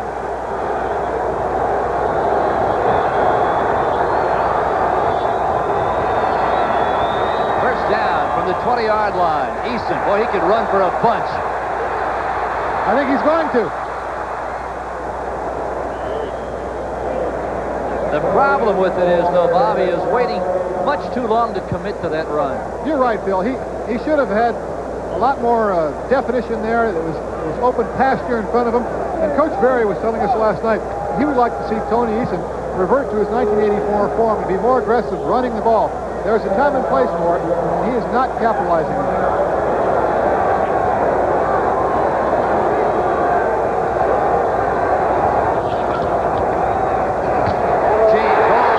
The Golden Domer! Bob Golick wrapped him up. Kind of like that, doesn't it? Oh, I was quick with that one. What are they talking about right now? You're going to see Bob Golick, number 75, right in the center of your screen, standing up, Pete Brock, says, "Hello, Craig." James, 10 carries. Notre Dame. That man right there, 10 carries thus far in the ball game for just over 60 yards, 63 yards.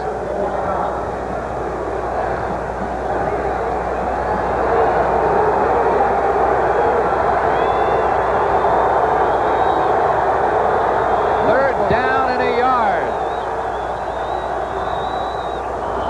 And that is the Golden Domer out of Notre Dame, Bob Golick, who jumps. Surely he must have been tricked. False start, number 11, Athens. I told you, he was tricked.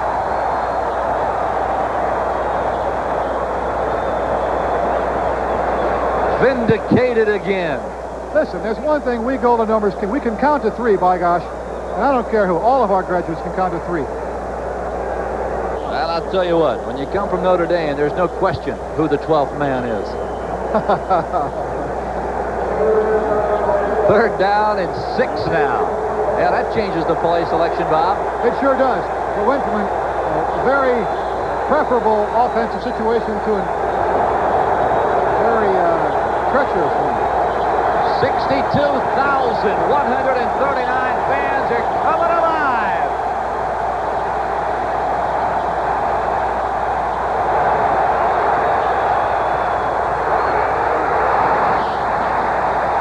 Al Gross.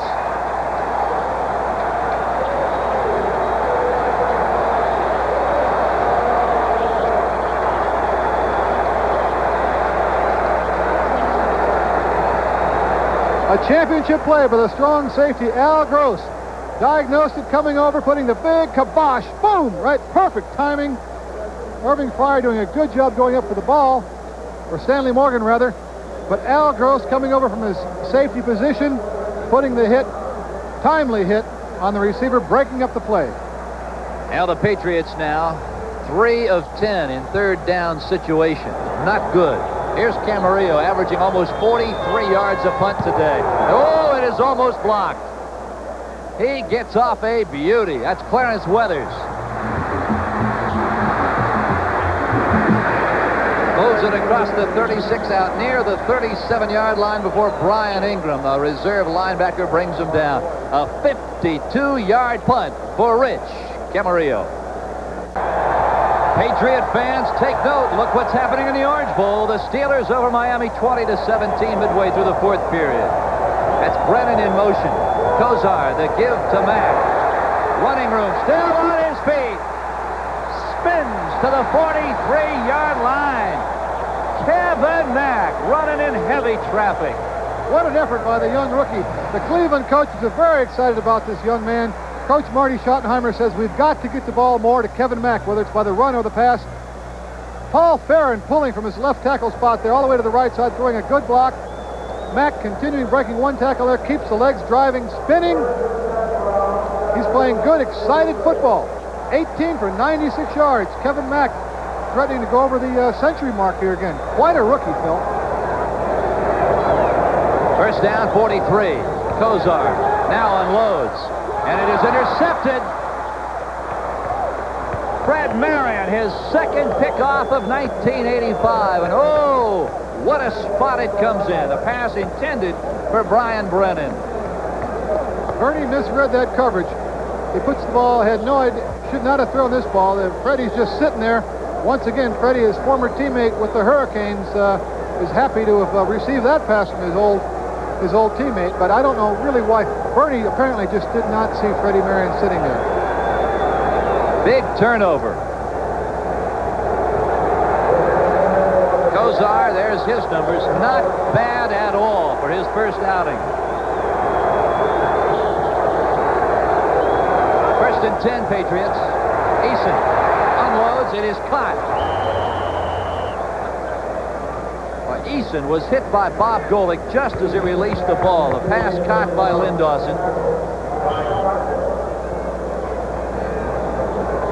Tackle that time filled by number 58, Scott Nicholas. This playing field today is filled with former University of Miami Hurricanes. Indianapolis laying it on Buffalo 49-10 for Hank Bulla. Boy, what a first game as head coach for the Buffalo Bills. Eason going long here. Stanley Morgan, his second sensational catch of the day. Don Rogers and Larry Brazil both back there looking at each other as if to say, how did Jugs catch that ball? I don't understand how he caught it myself. Sees the ball, comes back inside. Larry Brazil did not see the ball in time. Jugs did see it, stopped, came back, looking at it from another angle here, coming back inside. What a wonderful catch. He is having some kind of game.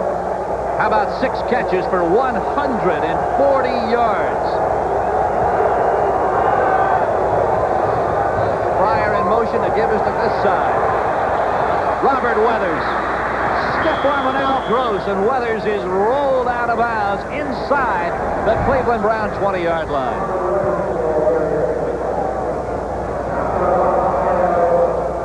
Stanley Morgan with 104 yards today. 140 yards on 6 catches today.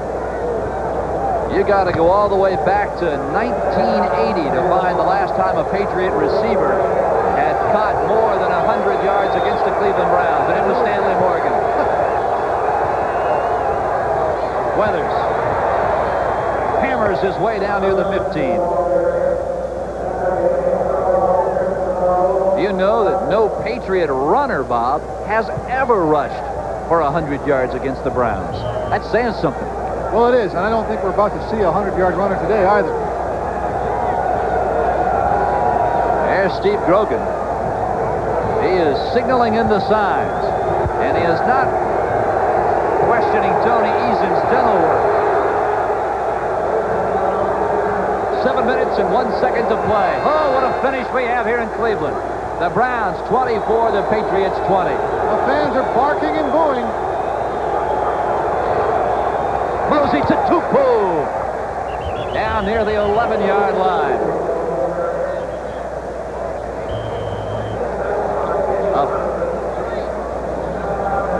A flag is down at the 10-yard line. Yeah, there's no question who the short yardage man is for the Patriots. Tupu. What a short yardage name. Well, he is to the Patriots, Bob, what John Riggins is to the Skins. We have a 5-yard face mask foul on number 51 defense. It's still first down. Oh, my. Move it 5 yards closer. It'll be first down now and 5 from the 6-yard line. Eddie Johnson on the violation. Chicago leading Tampa Bay now 20 to 12. Peyton Not an automatic first down. from 4 yards out broke open a 13 to 12 ball game. They're midway through the fourth quarter at Tampa Bay. And Philadelphia trailing the Saints 23-14. Tough yardage down here, Phil.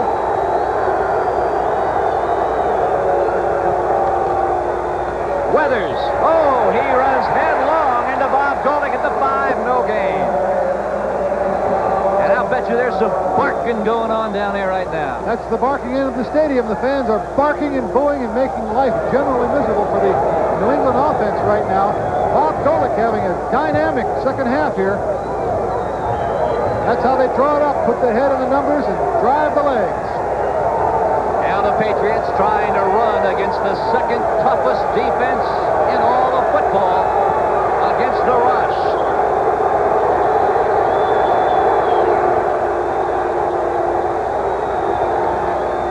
Weathers, left side. Oh my! Don Rogers, the enforcer. Clay Matthews also beating Derek Ramsey, the tight end. Chalk that one up to the Dogs. They are dominating the line of scrimmage down here near their end zone. Don Rogers coming from his free safety spot put the big hit on it, but the real play was made by Clay Matthews, who defeated the attempted block by tight end Derek Ramsey. Second down and goal from the 4-yard line. Second and goal. They might put the ball in the air here, Phil.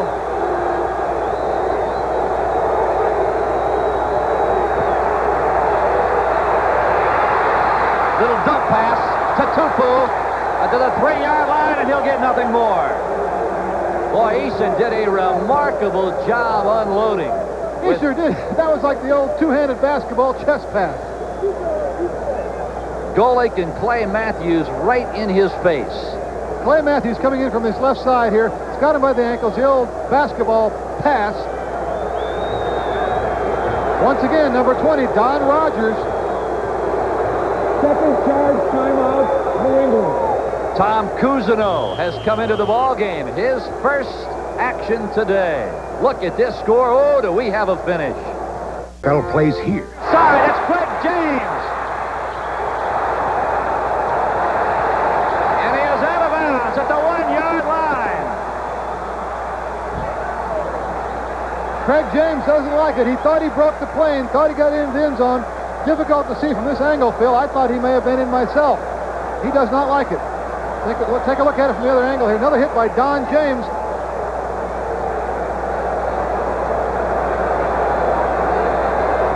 Impossible for us to tell here. I'll tell you what he was doing. He was carrying the ball on the right side of his body. If he'd been able to carry the ball on the left side, the inside shoulder, that ball may have crossed the plane. The side judge, Merrill Douglas, is the one who indicated no touchdown. Oh, what a finish. 4th down and about a foot to go. Out of bounds. That's an excellent call. Excellent call. Watch for number 30.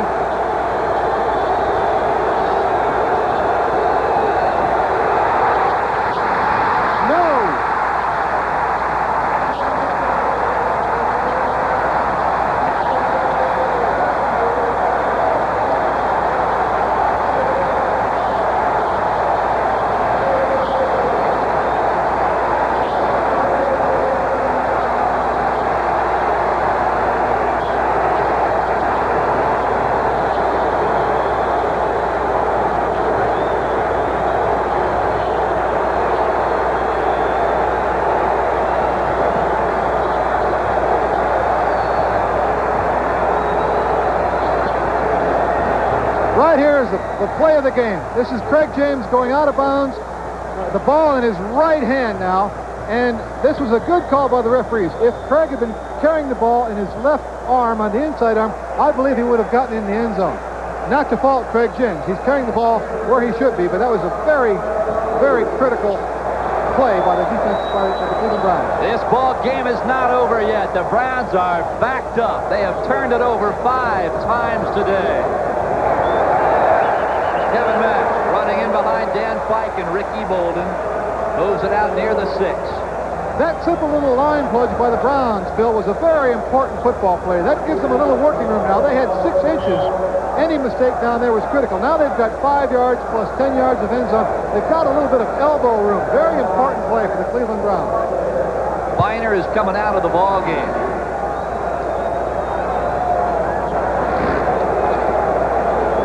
Brian Brennan, Ozzie Newsom, and Harry Holt, the double tight end formation. Out of the I formation on 2nd down and 6. That's Mack again. This time not much. He'll be short of the first down. Steve Nelson and Larry McGrew, the inside linebackers, on the tackle. Also, big Kenneth Sims, number 77, slanted in on a slant charge from the defensive left end position and makes the play from behind. Kenneth Sims grabbing the ball carrier by the ankles and bringing him down. Good play by Ken Sims. For Kevin Mack, the rookie out of Clemson. 19 carries for 100 yards. Second consecutive week, Bob Kutchenberg, that the rookie has gone over the 100-yard mark.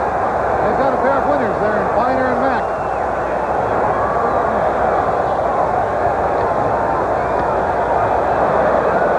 He did not get the first down.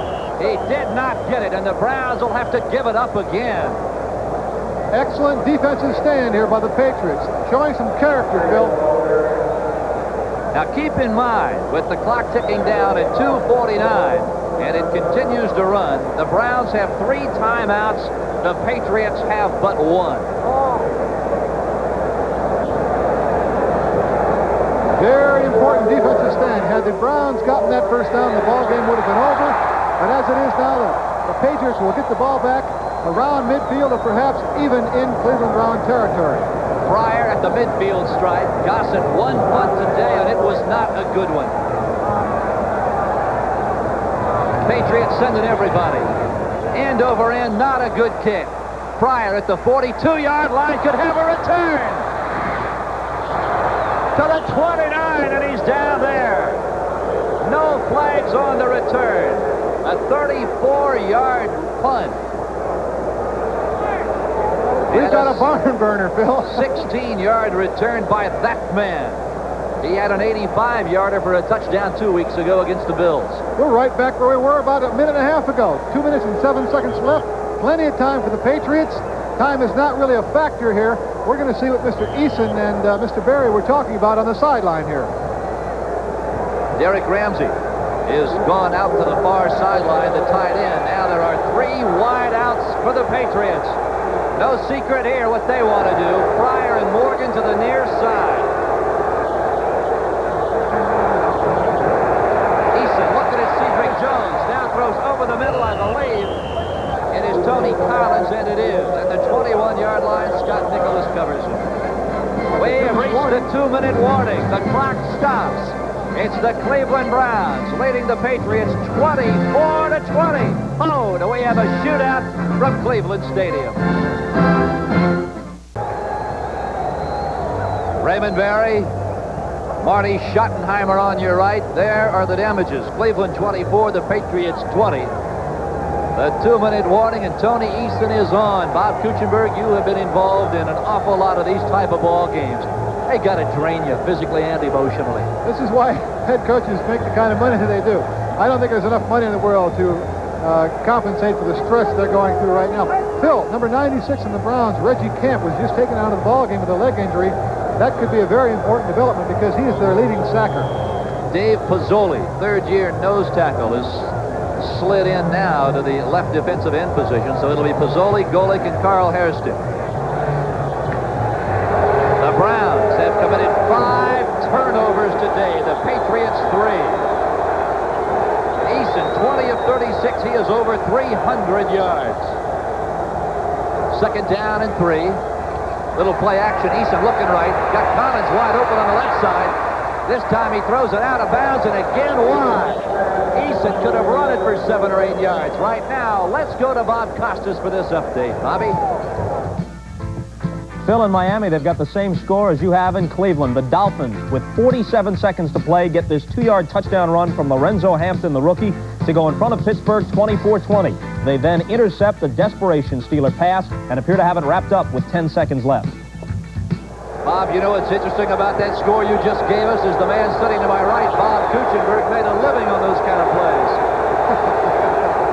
A minute 53 seconds to play here. The crowd exhorting the defense on. Eason cannot get it out to Collins. And fine coverage by Clay Matthews. Phil, what I don't like is the play before this. Tony Eason had wide open real estate in front of him. Here you see Clay Matthews trailing the receiver, obstructing his vision just enough to make it a very difficult catch, and he couldn't get it done. But the play before this, Tony Eason had third down and a second down and 3 yards to go. He had at least 10 yards of open field in front of him. He should have run the ball. this crowd is coming alive on 4th down and 3 with a minute 49 to play. This is for all the marbles.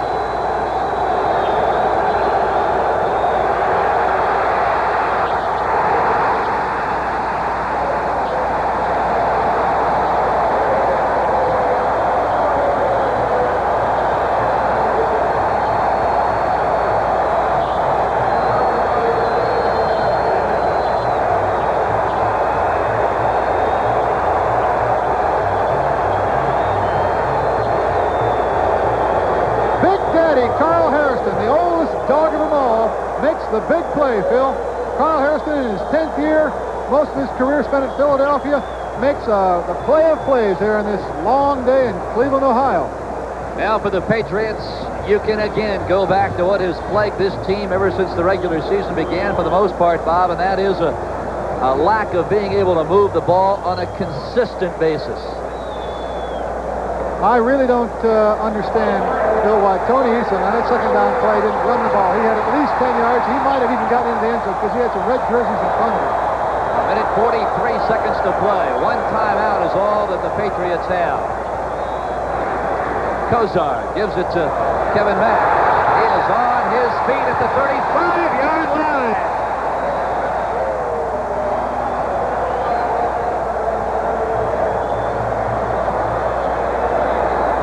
Mack on the afternoon is now 114 yards. There's the final now for Miami. Bob Costas told you about it a moment ago.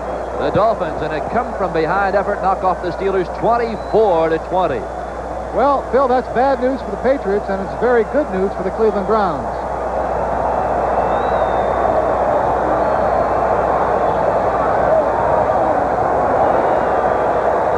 We are inside a minute, 59 seconds. Kozar goes down. And look out. Andre Tippett came blitzing through and put the shoulder to Bernie Kosar as he was genuflecting, touching down. I think it was a legal play on Andre Tippett's part, but very unnecessary. Yeah, you saw Kozar and Ronnie Lippett sort of smiling at one another. Of course, Lippett and Kozar playing together at Miami.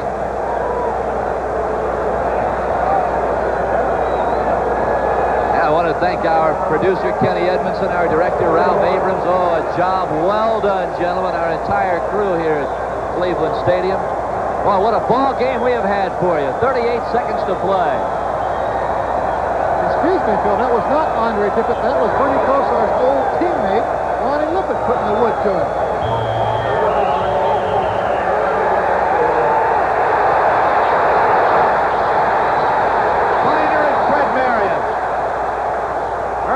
Biner and Freddie Marion.